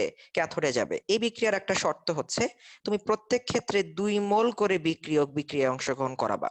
অর্থাৎ তুমি যে জৈব অণুটা নিবা, কয় মোল নিবা? 2 মোল। বলতে পারবে 2 মোল কেন নিব? কারণ আছে, আমাদের দরকার আছে, দেখে নিব, দেখো।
ওকে ওকে ওকে। আচ্ছা, এই আমার কথা কি এখন শোনা যাচ্ছে? ওকে ওকে, ঠিক আছে। ওকে, সবাই একটু কাইন্ডলি খেয়াল করো। ওকে, আমি বুঝে ফেলছি এখন, ঠিক আছে। ওকে, আমি লিখতে চাচ্ছিলাম, দেখো ভাইয়া, অ্যানোডে জারণ ঘটবে, অ্যানায়ন কোথায় যাবে? অ্যানায়ন অ্যানোডে যাবে। অ্যানায়নটা কি এখানে? CH3CO, COO minus. আর আমরা কয় মোল করে নিচ্ছি ভাইয়া? আমরা প্রত্যেক ক্ষেত্রে 2 মোল করে নিব। কোপ সংশ্লেষণ বিক্রিয়ার তোমার প্রত্যেক ক্ষেত্রে বিক্রিয়ক কত মোল করে নিচ্ছি? আমরা 2 মোল করে নিচ্ছি। এই 2 মোল করে নেওয়ার একটা লজিক আছে, একটু বুঝবা। জৈব রসায়নে যেখানে এই COO অংশটা দেখবা, এটার নাম হচ্ছে কার্বক্সিল আয়ন। কি নাম ভাইয়া? Carboxyl ion, COO minus, carboxyl ion. Carbon and oxygen, carboxyl ion. অনেকে বলে ভাই এটা কি carboxylic acid? No no no, carboxylic acid মানে COOH, ওটা হচ্ছে কার্বক্সিলিক অ্যাসিড। আর কার্বক্সিল আয়ন মানে কি? COO, প্রোটনটা নাই, জাস্ট ও মাইনাস। আচ্ছা, এই অণুতে 2টা কার্বক্সিল আয়ন আছে না? এই 2টা কার্বক্সিল আয়নের কাছে নেগেটিভ চার্জ আছে কয়টা, মানে ইলেকট্রন আছে কয়টা? 2টা। 2টা ইলেকট্রন যদি এখান থেকে সরে যায়, জৈব রসায়নে কার্বক্সিল আয়ন 2 ভাবে মানে আলাদা হয়ে যেতে পারে। এর মধ্যে একটা হচ্ছে কার্বন ডাই অক্সাইড আকারে। সবাই কি চায়? স্থিতিশীলতা চায় না? সে যদি কোনো একটা চান্স পায়, ইলেকট্রন ছেড়ে দিয়ে নির্দিষ্ট একটা যৌগ অর্থাৎ কার্বন ডাই অক্সাইডে পরিণত হয়ে যায়, COO হয়ে গেল সে, অর্থাৎ CO2। কয় অণু? 2 অণু। একটু আগেও সে কি ছিল? COO minus. এখন কি হয়ে গেছে? ইলেকট্রন গুলো ছেড়ে দিল, অক্সিজেনের মাথার থেকে ইলেকট্রন যদি চলে যায়, সে হয়ে যাবে কি? Carbon die oxide. অর্থাৎ সে হয়ে গেল কার্বন ডাই অক্সাইড। তাহলে এই যে দুইটি অ্যালকাইল মূলক যদি পরস্পর ক্যাটিনেটেড হয়, জোড়া লাগে, তাহলে কি তৈরি হবে বলো দেখি? এই 2টা মিথাইলকে জোড়া লাগলে কি পাবা বলো তো? পরস্পর যদি ক্যাটিনেটেড হয়, আনসারটা কি? ইথেন। তুমি কি তোমার কাঙ্ক্ষিত অ্যালকেন পাইছো না? তাহলে বিজ্ঞানী কোপ কি? বিজ্ঞানী কোপ সফল। অর্থাৎ উনি কার্বক্সিলিক অ্যাসিডের জলীয় দ্রবণকে তড়িৎ বিশ্লেষণ করছেন। কার্বক্সিলিক অ্যাসিডের লবণের যে জলীয় দ্রবণ, ওইটার মধ্যে যে অ্যানায়নটা থাকে, ওই অ্যানায়নটা নেওয়ার পরে উনি তড়িৎ বিশ্লেষণ করলেন। অ্যানায়ন অ্যানোডে গেল, ক্যাটায়ন ক্যাথোডে গেল। ক্যাটায়ন কোথায় গেল? ক্যাটায়ন নিয়ে আমাদের কোনো চাহিদা নাই, কিচ্ছু নেই, যা ইচ্ছা তাই হয়েছে cation, I don't mind. Anion অ্যানোডে গেছে, 2 অণু ইলেকট্রন ছেড়ে সে হয়েছে কার্বন ডাই অক্সাইড, আর পাইছি অ্যালকেন। কার্বন ডাই অক্সাইডও কালেক্ট করলাম, অ্যালকেনও কালেক্ট করলাম। ঠিক আছে? তাহলে আহ কোপ সংশ্লেষণ বিক্রিয়ায় অ্যানোডে নিচের কোনটি তৈরি হয়? আনসার কি দিবা? অ্যালকেন এবং কার্বন ডাই অক্সাইড। অ্যালকেন এবং কার্বন ডাই অক্সাইড। কোপ সংশ্লেষণ বিক্রিয়া অ্যানোডে কি তৈরি হয়? অ্যালকেন এবং কার্বন ডাই অক্সাইড। আচ্ছা, ক্যাথোডে কি তৈরি হয় ভাই? ক্যাথোডে হাইড্রোজেন গ্যাস। ক্যাথোডে হাইড্রোজেন গ্যাস। ওকে, আচ্ছা, প্রোটন আর সোডিয়াম আয়ন এই 2টা না ক্যাথোডে যাওয়ার মতো? কে আগে যাবে? কার স্পিড বেশি ভাইয়া? স্পিড বেশি প্রোটনের। প্রোটন ক্যাথোডে গিয়ে 2টা ইলেকট্রন ত্যাগ করে হাইড্রোজেন গ্যাসে পরিণত হবে। যারা তড়িৎ রসায়ন ক্লাসটা করছো তাদের জন্য একদম ইজি লাগতেছে না ব্যাপারগুলো, কারণ তোমরা এগুলো অনেক ওই সময় আমি তোমাদের পড়ায় ফেলছিলাম। ঠিক আছে? ক্যাটায়ন ক্যাথোডে যাচ্ছে, প্রোটনের সক্রিয়তা বেশি, সে আগে চলে গেছে। আচ্ছা, আমাদের মূল কনসার্নে আমরা থাকি, আমাদের মূল কনসার্ন অ্যালকেন তৈরি করা, অ্যালকেন তৈরি হয়েছে। এখন তোমাদের যদি আমি একটু পার্টিসিপেট করতে বলি, দেখো তো ভাইয়া, তুমি যদি এখানে সোডিয়াম প্রোপানয়েড নিতা, তাহলে কি তৈরি হইতো? আমি যদি বলি 2 মোল সোডিয়াম প্রোপানয়েড কে তড়িৎ বিশ্লেষণ করা হলো, অর্থাৎ 2 মোল সোডিয়াম প্রোপানয়েড থেকে প্রোপানয়েড আয়ন পাবো 2টা। তাহলে 2টা তো না হয় পাইলা তুমি কার্বন ডাই অক্সাইড, ইলেকট্রন ত্যাগ করে ফেললো। আর অ্যালকেনটার নাম কি হবে? আনসারটা বলা যায়? কার্বন ডাই অক্সাইড আর বিউটেন, ভেরি গুড। আচ্ছা, বইতে এই উদাহরণটা বইতে আর দেয় নাই, তাহলে স্টুডেন্টরা কি মনে করলো বলো দেখি? 100-র মধ্যে 50টি স্টুডেন্ট ভাবে কি জানো? কোপ সংশ্লেষণ বিক্রিয়া মানে শুধু সোডিয়াম ইথানয়েড। না রে বাবা, যে কোনো কার্বক্সিলিক অ্যাসিডের সোডিয়াম লবণকে আমি যদি তড়িৎ বিশ্লেষণ করি, তাহলে অ্যালকেন প্রস্তুত করতে পারি। আমি মেথডটা মনে রাখবো। ভর্তি পরীক্ষায় কিন্তু আর সোডিয়াম ইথানয়েড দিবে না, ইচ্ছা মতো একটা অ্যালকেন দিয়ে দিবে, তুমি আনসার বের করে দিয়ে বলে দিবা আনসার কি ভাইয়া? বিউটেন। আনসার কি? বিউটেন। ক্লিয়ার ব্যাপারটা? ইজি।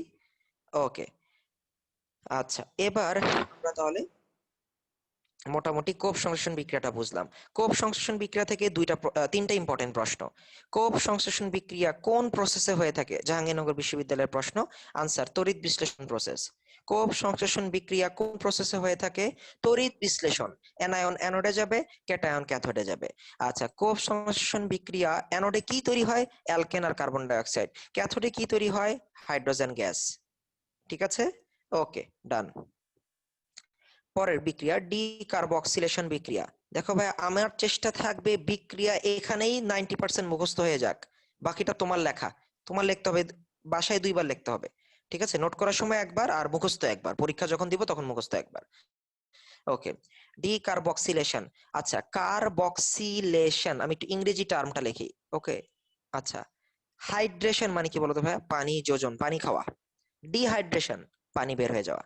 বলে না যে ডিহাইড্রেশন হচ্ছে শরীর থেকে পানি বের হয়ে যাচ্ছে। কার্বক্সিলেশন মানে কার্বক্সিল গ্রুপ যুক্ত হওয়া, আর নামের আগে একটা ডি লাগায় দেওয়া মানে কার্বক্সিল গ্রুপ বেরিয়ে যাওয়া। কার্বক্সিল গ্রুপ কাকে বলে ভাইয়া? This is carboxyl group.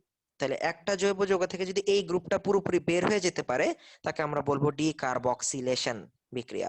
আচ্ছা, ডি কার্বক্সিলেশন বিক্রিয়া ইনগ্রেডিয়েন্টসটা কি? সেম ইনগ্রেডিয়েন্টস, কার্বক্সিলিক অ্যাসিডের সোডিয়াম লবণকে, this is carboxylic acid, but we are taking carboxylic অ্যাসিডের সোডিয়াম লবণ। যদি আমরা সোডা লাইম সহ উত্তপ্ত করি, হোয়াট ইজ সোডা লাইম? আচ্ছা একটু বলি। আচ্ছা, এটাকে আমরা সোডা লাইম, সোডা লাইম একটা বিশেষ ধরনের বিক্রিয়ক। সোডা মানে কৌষ্টিক সোডা, লাইম মানে চুনের পানি, দুইটাকে মিক্সড করলে নাম হয় soda with lime, soda lime. এই বিক্রিয়া তুমি শুধু সোডিয়াম হাইড্রোক্সাইড দিয়েও করতে পারতা, বাট সায়েন্টিস্টরা ওই রিয়াকশনটাই করে যেটা সবচেয়ে কম সময় নিবে। সোডার সাথে যদি চুন মিশানো হয় তাহলে এটার ক্ষারধর্মিতা আরো বেড়ে যায়, এই বিক্রিয়া করার সক্রিয়তা আরো বেড়ে যায়। ঠিক আছে, তাহলে কার্বক্সিলিক অ্যাসিডের সোডিয়াম লবণকে সোডা লাইম সহ উত্তপ্ত করলাম। ডি কার্বক্সিলেশন মানে কি? সি ডবল ও গ্রুপটা বের হয়ে চলে যাবে, সি ডবল ও গ্রুপটা বের হয়ে চলে যাবে। জৈব যৌগে সি ডবল ও গ্রুপ দুই ভাবে বের হয়ে যায়, হয় কার্বন ডাই অক্সাইড আকারে, অথবা উপযুক্ত পরিমাণ ধাতু পেলে ধাতব কার্বনেট আকারে।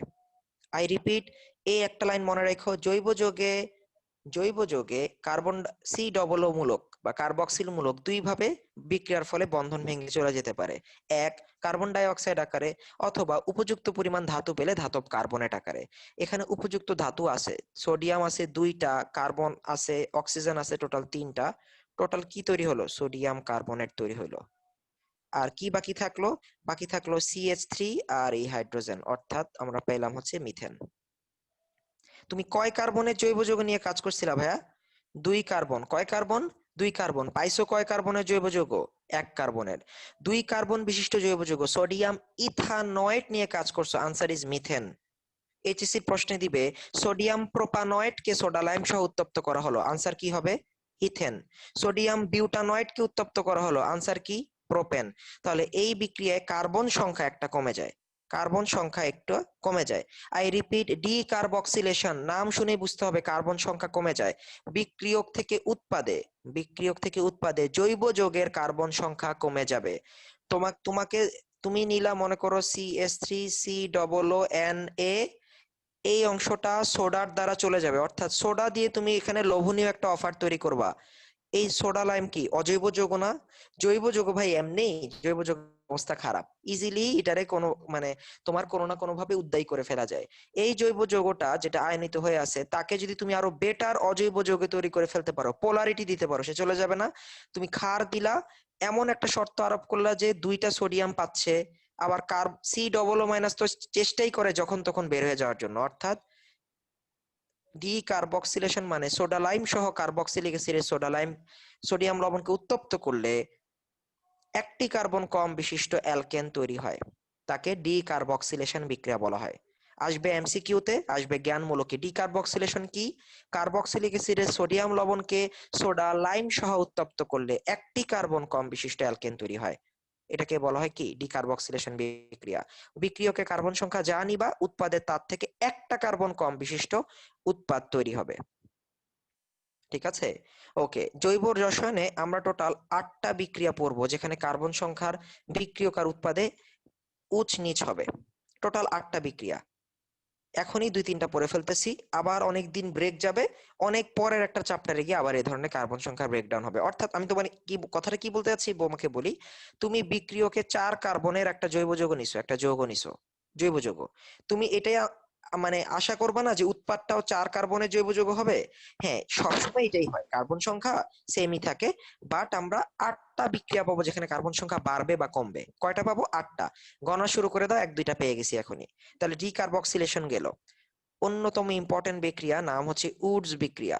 উডস, এটাও একটা সায়েন্টিস্টের নামে, বিজ্ঞানী ক্রমের মধ্যে। এগুলা কি পড়তেছি? অ্যালকেন বানাচ্ছি ল্যাবরেটরিতে। এই পৃথিবীতে কত ভাবে অ্যালকেন বানানো যেতে পারে। অ্যালকেন প্রাকৃতিক ভাবে আছে, ঠিক আছে, মিথেন আছে, ইথেন আছে, প্রোপেন আছে, কিন্তু যাদের দেশে মিথেন ইথেনের ক্ষেত্র নাই, আমাদের বাংলাদেশে আছে, রাশিয়াতে আছে, ইউএস এর কাছে আছে, কিন্তু যার কাছে প্রাকৃতিক গ্যাস নাই সে কই যাবে? তাকে তো ল্যাবে বানিয়ে নিতে হবে। আচ্ছা, তাহলে উডস বিক্রিয়া, উডস বিক্রিয়া হচ্ছে সায়েন্টিস্টের নাম, বানানটা হচ্ছে এরকম, WURTZ, উডস। আচ্ছা, উডস রিয়াকশন। ওকে, উডস বিক্রিয়া কার হয়? উডস বিক্রিয়া হচ্ছে অ্যালকাইল হ্যালাইডের থেকে অ্যালকেন তৈরি করতে হয়। আগের দুইটা বিক্রিয়া কোন জৈব যৌগ থেকে অ্যালকেন প্রস্তুত করছি? কার্বক্সিলিক অ্যাসিড, এবং ওইটা লবণ থেকে, কার্বক্সিলিক অ্যাসিডের লবণ থেকে তৈরি করছি। আচ্ছা, এখন আমরা তৈরি করবো কোথা থেকে? অ্যালকাইল হ্যালাইড থেকে। উডস বিক্রিয়ার শর্তগুলো শুনে ফেলি। অ্যালকাইল হ্যালাইড দরকার পড়ে উডস বিক্রিয়ায়, মানে প্রস্তুত প্রণালী কি কি ইনগ্রেডিয়েন্টস লাগবে? অ্যালকাইল হ্যালাইড লাগবে, সোডিয়াম ধাতু লাগবে, আচ্ছা একটা দ্রাবক লাগবে, দ্রাবক হিসেবে শুষ্ক ইথার লাগবে, আর আমাদের রিফ্লাক্স করা লাগবে। আমি প্রত্যেকটা পয়েন্ট বলবো, কেউ মন খারাপ করার দরকার নাই, ঠিক আছে? রিফ্লাক্স কি, শুষ্ক ইথার কেন লাগবে, সব বলতেছি। আচ্ছা, আগে বিক্রিয়া দেখে ফেলি একবার। দেখো ভাইয়া, সোডিয়াম কাকে নিয়ে চলে যাবে বলো দেখি, দেখে বোঝা যাচ্ছে না এখানে কি ঘটতে পারে। এখানে হ্যালোজেন অধিক তড়িৎ ঋণাত্মক, তাহলে এখানে কি বসবে? বিষম বিভাজন ঘটবে, তাই না? আচ্ছা, ওকে, সোডিয়াম এই হ্যালোজেনকে নিয়ে সোডিয়াম হ্যালাইড হয়ে যাবে বিক্রিয়া করার জন্য। বুঝে যায়, একটা ধাতু হ্যালোজেনকে নিয়ে চলে যাবে বিক্রিয়া করার জন্য। আচ্ছা, বাকি রইলো একটা আর। একটা আর দিয়ে কি কোনো যৌগ হয় ভাইয়া? হয় না। তাহলে এই বিক্রিয়া আমরা কি ভুল করতেছি বলো দেখি, কি নিলে জিনিসটা ঠিক হয়ে যাবে? মানে কোন জিনিসটা ঠিক করলে এটা ঠিক হয়ে যাবে? আমরা সমতাটা এখনো করি নাই, তাই না ভাইয়া? কি করি নাই? সমতা করি নাই। অর্থাৎ উডস বিক্রিয়াও প্রত্যেক ক্ষেত্রে 2 মোল বিক্রিয়ক বিক্রিয়ায় অংশগ্রহণ করে। 2 মোল অ্যালকাইল হ্যালাইড নাও, 2 মোল সোডিয়াম নাও, 2 মোল সোডিয়াম হ্যালাইড তৈরি হবে, তাহলে বাকি আর গুলো ক্যাটিনেটেড হয়ে অ্যালকেন তৈরি করবে। আর আর এটা তো অ্যালকেন, আমরা বানাইতেছি অ্যালকেন, আর কি কোনো যৌগ হইলো? আর তো আর যৌগ না। তাহলে লজিক্যাল সমতা করতে হবে। সমতাটা কিন্তু জৈব যৌগের সমতা কিন্তু ভাইয়া তুমি না করলে মার্ক কাটবে না, কিন্তু সমতাটা কিন্তু পুরো লজিক্যাল জৈব যৌগেতে, মানে একেবারে অ্যাকুরেট সমতা। তুমি সমতা না করলে মার্ক কাটে না জৈব যৌগে, ঠিক আছে? কেউ যদি RX প্লাস সোডিয়াম লিখে আর আর লিখে দেয়, তার মার্ক কাটবে না, স্যার বুঝেই নিবে যে আচ্ছা এটা অ্যালকেন, সমস্যা নেই। বুঝতে পারছো? আচ্ছা, আমরা একটা উদাহরণে যাই, জেনারেল বিক্রিয়া তো লিখছি, উদাহরণে যাই। শুষ্ক ইথার আর রিফ্লাক্সের কথা একটু পরে বলতেছি। তুমি মিথাইল ক্লোরাইড নিলা, কয় মোল নিতে হয় ভাইয়া? 2 মোল। সোডিয়াম নিলা দুইটা, দুইটা সোডিয়াম দুইটা ক্লোরিনকে নিয়ে দুইটা সোডিয়াম ক্লোরাইড হয়ে গেল। ভাইয়া উৎপাদে কি তৈরি হইলো?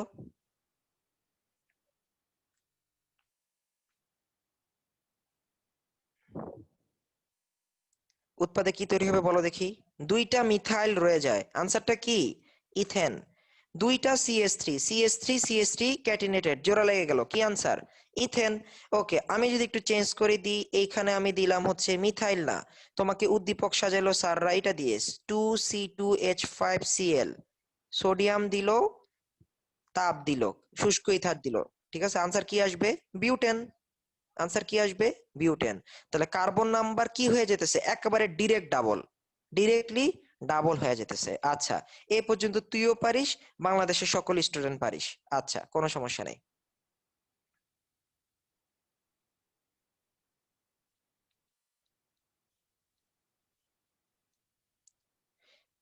টু ক্লোরোপ্রোপেন, সোডিয়াম ধাতু, শুষ্ক ইথার, এই শর্তগুলা দেখা মাত্রই তো তোর ব্রেনের মধ্যে বাতি জ্বলে উঠবে, আরে এটা তো উডস বিক্রিয়া। আচ্ছা, আনসারটা কি? প্রোপেন দেখছি, আনসারটা কি হওয়া উচিত? ওকে,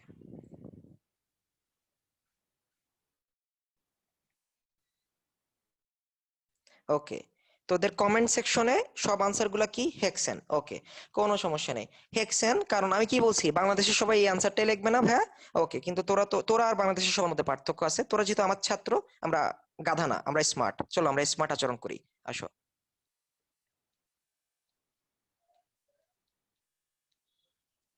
এটা 1 ক্লোরোপ্রোপেন, আর এটা 2 ক্লোরোপ্রোপেন। জৈব যৌগের বিক্রিয়া কোথায় হয়? প্রথম ক্লাসে বলছিলাম, কার্যকরী মূলকে হয়। কোন জায়গাটায় হয়? কার্যকরী মূলক আর কার্বন, এই জায়গায় যা হবে, যা ঘটনা ঘটবে সব এই জায়গায় ঘটবে। সোডিয়াম যে ক্লোরিনকে সে নিয়ে গেছিল, কোত্থেকে নিয়ে গেছে? এই জায়গা থেকে নিয়ে গেছে না? এই জায়গা থেকে নিয়ে গেছে তো, তাহলে এই জায়গা দিয়েই তো দুইটা জিনিস জোড়া লাগবে। আনসারটা কি আসবে তাহলে? 1 ক্লোরোপ্রোপেনের জন্য আনসারটা আসবে কি? হেক্সেন। যে জায়গায় ভাঙছে ওই জায়গায় জোড়া লাগবে। যে জায়গায় ভাঙছে আংশিক চার্জ তৈরি হয়েছে, ক্যাটিনেশন তো ওই জায়গায় হবে। এবার 2 ক্লোরোপ্রোপেনে আসি।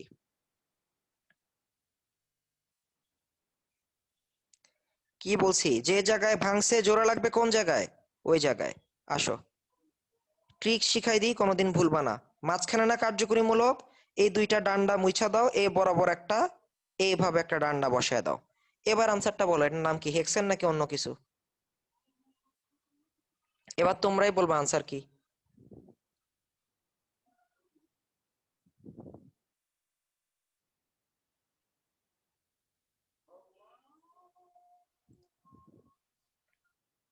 তানিম ভেরি গুড ভাইয়া, অনেক তাড়াতাড়ি আনসার বলছো। Anindita very good.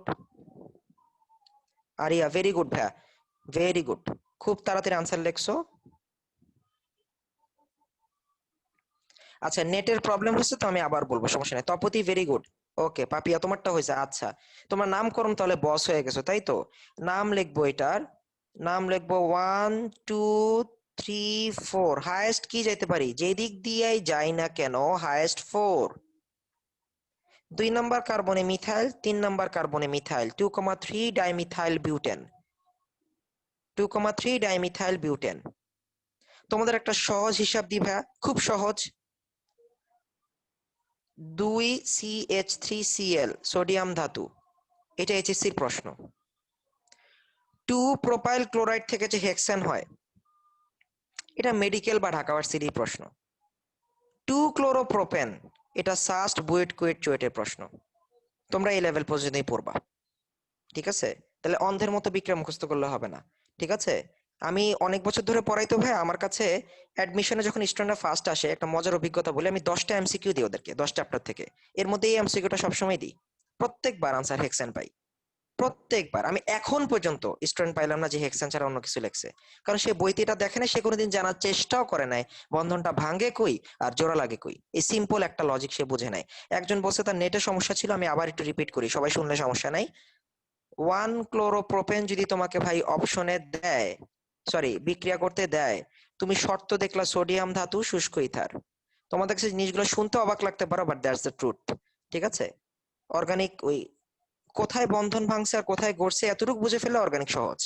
দেখো ভাইয়া, এই যে ক্লোরিন অ্যালকাইল হ্যালাইড, মানে এটা একটা কার্যকরীমূলক, বিক্রিয়া হবে এই জায়গায়, হ্যালোজেন চলে যাবে তো, তাহলে বিক্রিয়া হবে এই জায়গায়। এই জায়গায় হওয়া মানে কি? এই দুইটা জিনিস পরপর রিপিট হবে, পরপর রিপিট হবে, মানে CH3 CH2 CH2 CH2 CH2 CH3, hexane. একই জিনিস যদি আমি কার্যকরীমূলকটা মাঝখানে নিয়ে আসি, দেন কি হতে পারে?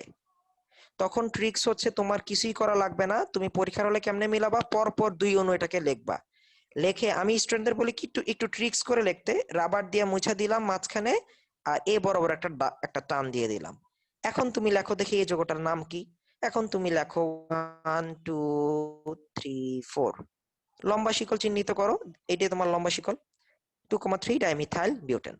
ক্লিয়ার ব্যাপারটা? ওকে। আচ্ছা, এবার একই জিনিস ভর্তি পরীক্ষা আরেক ঢঙ্গে আসবে।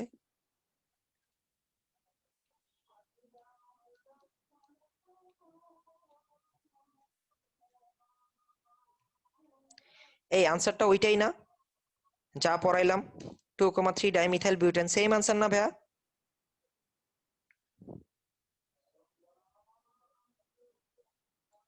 কার কোনো আপত্তি আছে? ওকে। আচ্ছা, এখন বুঝতে পারছো কেন আগে সমানুতা পড়ায় আসছি? আমি যদি সমানুতা না পড়ায় আইসা এই জায়গায় এই জিনিস লিখতাম, তো তোমরা তো মোবাইল ভেঙে ফেলতা রাগের চোটে, ঠিক আছে? তা এখন মোবাইলটাও টিকলো, জ্ঞানও আহরণ হইলো, ঠিক আছে? ওকে। আচ্ছা, তাহলে আমরা নামকরণ সমানুতার এই বেসিকটা এখানে কাজে লাগাতে পারতেছি, দ্যাটস ইট। উডস বিক্রিয়া গেল। আচ্ছা, উডস বিক্রিয়ার দুইটা প্রশ্ন, অনুধাবনে একটা প্রশ্ন আসে। উডস বিক্রিয়ায় সোডিয়াম ধাতু শুষ্ক ইথার ব্যবহারের কারণ কি? শুষ্ক ইথার, ড্রাই ইথার।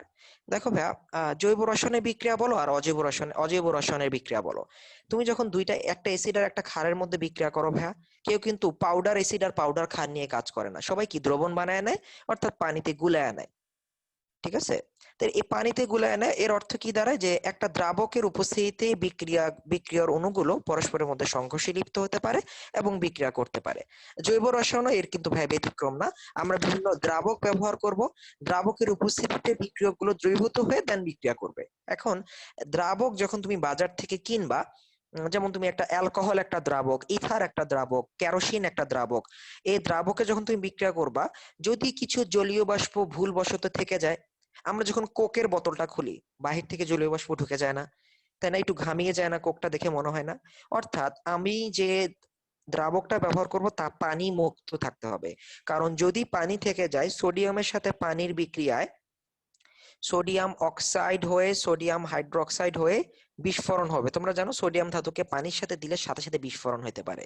যেহেতু উডস বিক্রিয়া একটা অনেক বড় ইন্ডাস্ট্রিয়াল বিক্রিয়া, আমরা শুষ্ক দ্রাবক ব্যবহার করব, কারণ সোডিয়াম ধাতু পানির সাথে বিস্ফোরণ ঘটাতে পারে।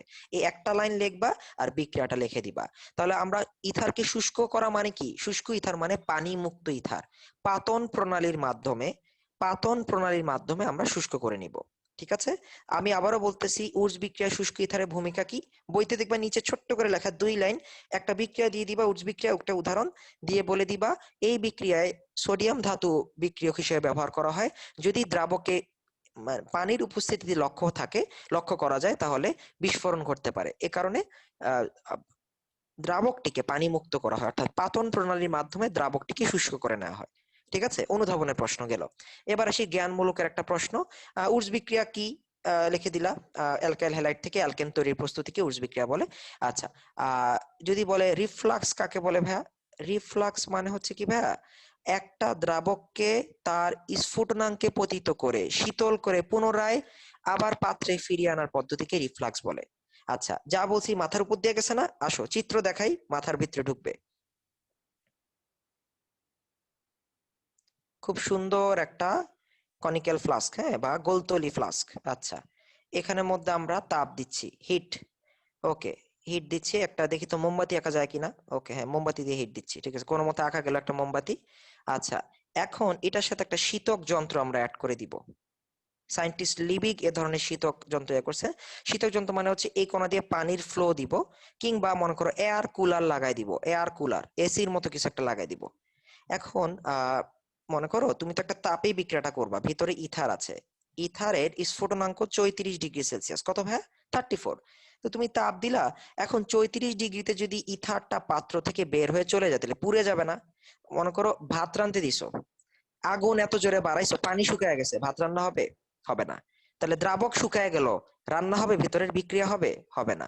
তাহলে ইথার যদি পাত্র থেকে বের হয়ে যায়, তাহলে তো লাভ নাই, আবার তাপও লাগবে, আবার ইথারও লাগবে, কি বিপদ!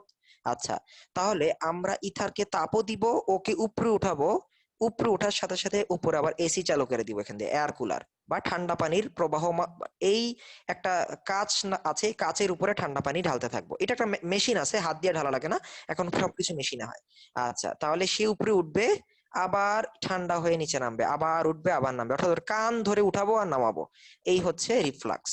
একটি দ্রাবককে তার স্ফুটনাঙ্কে পতিত করে শীতক যন্ত্রের সাহায্যে পুনরায় ফ্লাস্কে বারবার আনা নেওয়ার পদ্ধতিকে রিফ্লাক্স বলে। পারবা জ্ঞানমূলকে রিফ্লাক্স কি? একটা দ্রাবককে তার স্ফুটনাঙ্কে পতিত করে শীতক যন্ত্রের মাধ্যমে পুনরায় পাত্রে ফিরিয়ে আনার পদ্ধতিকে রিফ্লাক্স বলে। ঠিক আছে? ওকে, ওকে। রিফ্লাক্সের কাজ কি? মানে রিফ্লাক্স মানেই হচ্ছে, মানে অর্থাৎ, মানে আমি তোমার বলি, মানে একজন কোশ্চেন গুলো ভাই এটার কাজ কি? কাজ না, তুমি কোশ্চেনটা তোমার করা হয় না, আমি একটু ধরাই দিই তোমাকে কোশ্চেনটা। ব্যাপারটা এমন, মনে করো আমাদের বিক্রিয়ার তাপ মুখস্থ করা লাগে না, যে ভাইয়া 100° নাকি 150° না 50°, তুমি আমাকে বলবা না ভাইয়া তাপ চিহ্ন দিছি, ওরা তো কিছু বললো না কত ডিগ্রি। আচ্ছা, তাপ চিহ্ন দিয়ে কেউ যদি রিফ্লাক্স দিয়ে দেয়, মানে এটা সেফ জোন। মানে কি? ওই দ্রাবকের যে স্ফুটনাঙ্ক, তার সর্বোচ্চ স্ফুটনাঙ্ক এখানে ব্যবহৃত করা, মানে ওই দ্রাবকের স্ফুটনাঙ্কের পরিমাণ তাপ এখানে ব্যবহার করা হয়েছে, এটা মানে হচ্ছে রিফ্লাক্স। এখন কি বুঝাতে পারছি তোমাকে ভাই রিফ্লাক্স মানে কি? মানে কোন একটা বিক্রিয়ার তীর চিহ্নের মধ্যে রিফ্লাক্স দিয়ে দেওয়া, মানে তোমার ভাই তাপ মুখস্থ করা লাগবে না, ওর স্ফুটনাঙ্কই যেটা সেটাই দেওয়া হয়েছে। বুঝা গেছে? এই হচ্ছে রিফ্লাক্স। কারণ ইট ইজ নট নেসেসারি যে মনে করো পানি 100 ডিগ্রি সেলসিয়াস তাপমাত্রায় বয়েল হয়, তার মানে তো পানি দিয়ে সকল বিক্রিয়া তো আর 100 ডিগ্রিতে হবে না, 60 ডিগ্রিতে বিক্রিয়া করতে পারো না। তো 60 ডিগ্রি তো আর রিফ্লাক্স না, রিফ্লাক্স কি 100 ডিগ্রি হচ্ছে পানির রিফ্লাক্স। অর্থাৎ সে উঠবে কিন্তু বাইর হইতে দিব না, বাহির থেকে এয়ার কুলার দিয়ে দেবো যেন আবার সে নিচে নেমে যায়, বাইর হইতে দেওয়া যাবে না, বাইর হইতে দিলে পুড়ে যাবে, রিয়াকশন ভিতরে মানে আর আগাবে না বা নষ্ট হয়ে যাবে। কয়টা পড়লাম ভাই?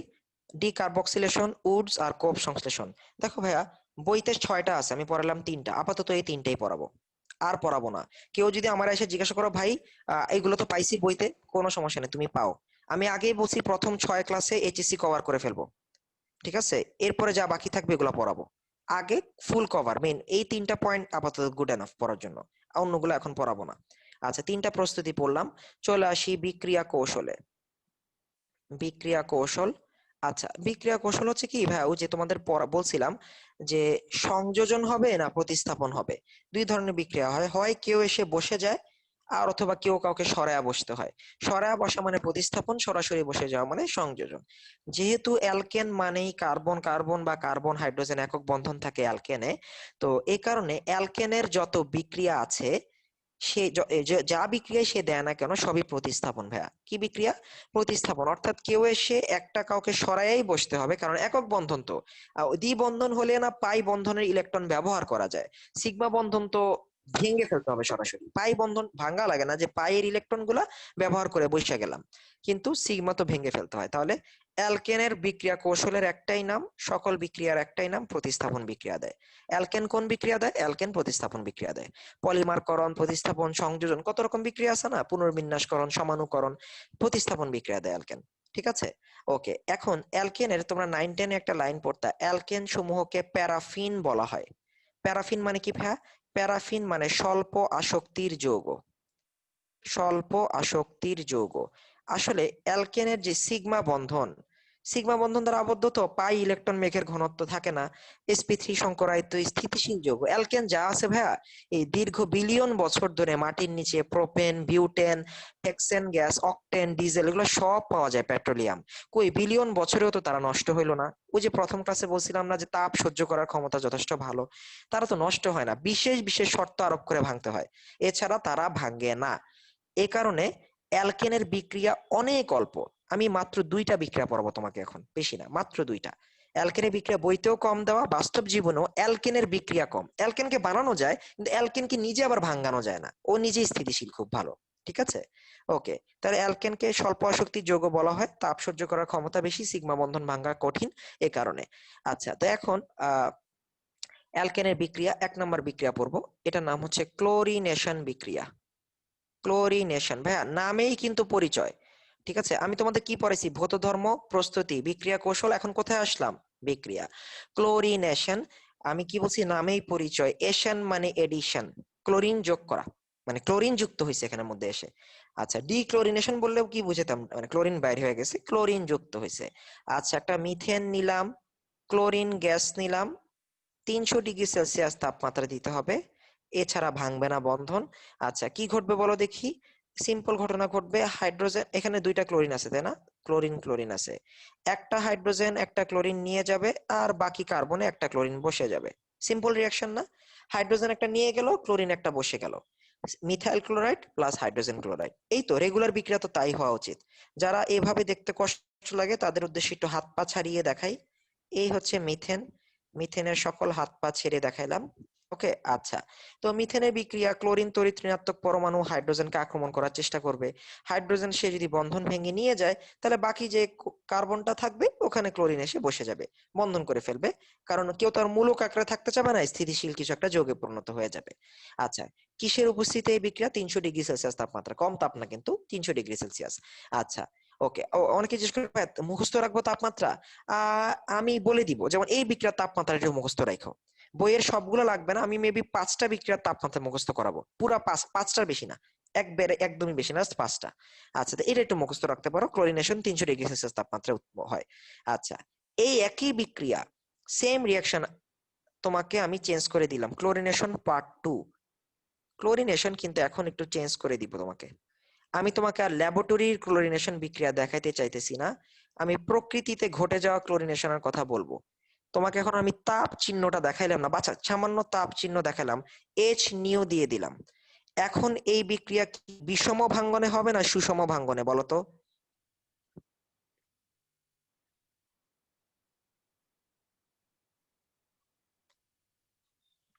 সুষম ভাঙ্গন। কারণ কি বলছিলাম না, সূর্যরশ্মি দেখলেই কি বুঝবা, সেটা প্রকৃতিতে ঘটে যাওয়া বিক্রিয়া, ফ্রি রেডিক্যাল রিয়াকশন। এবং ফ্রি রেডিক্যাল কি থামতে যাবে? থামতে যাবে না, র্যাপিড রিয়াকশন।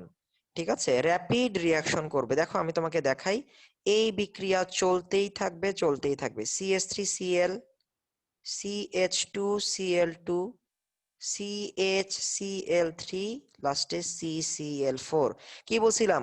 ফ্রি রেডিক্যালের মূল টার্গেট, আমি আবার বলবো তোমরা চিন্তা করো না, ফ্রি রেডিক্যালের মূল টার্গেট হচ্ছে কার্বন হাইড্রোজেন একক বন্ধন।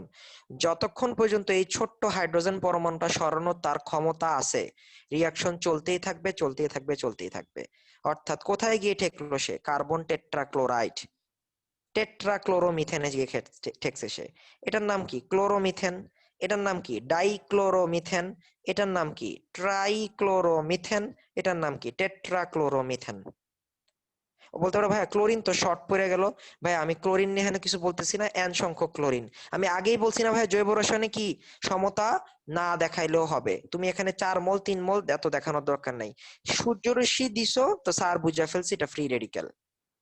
এখন শাস্ত্রের একটা প্রশ্ন দেখো, এইটা দিয়ে আর কিছু দেয়া নাই, এই তীর চিহ্ন দিছে, উপরোক্ত বিক্রিয়াটির কৌশল কি? কি নাম দেওয়া যায় ভাইয়া?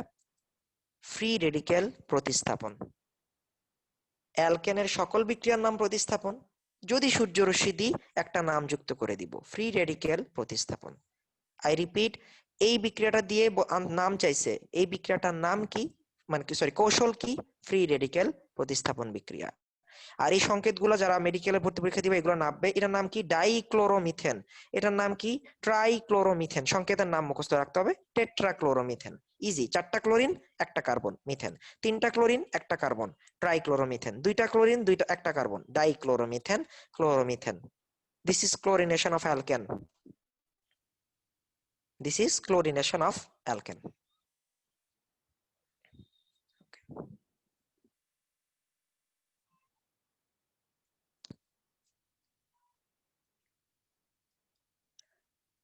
ওকে, আমাদের অ্যালকেনটা শেষ, বেসিক শেষ আর অ্যালকেনটা শেষ। অ্যালকেন থেকে জ্ঞানমূলক আসবে আর অনুধাবন আসবে। ঠিক আছে, উদ্দীপক সাজানোর সম্ভাবনা কম, MCQ, জ্ঞানমূলক, অনুধাবন, এগুলো অ্যালকেনের প্রশ্ন। যা পড়েছি তাই আসবে, এর বাইরে আসবে না। যা পড়েছি তা, একটা কোশ্চেনও বাইরে আসবে না। ঠিক আছে, ওকে। আচ্ছা, আমার পরের ব্যাচটা যেহেতু চলে আসবে, আমি আপাতত এখানে শেষ করব। তা আমি রেকর্ডিংটা অফ করে দিও। তোমরা একটু জানাইতে পারো ক্লাসটা পুরোপুরি মাথায় ঢুকছে কিনা।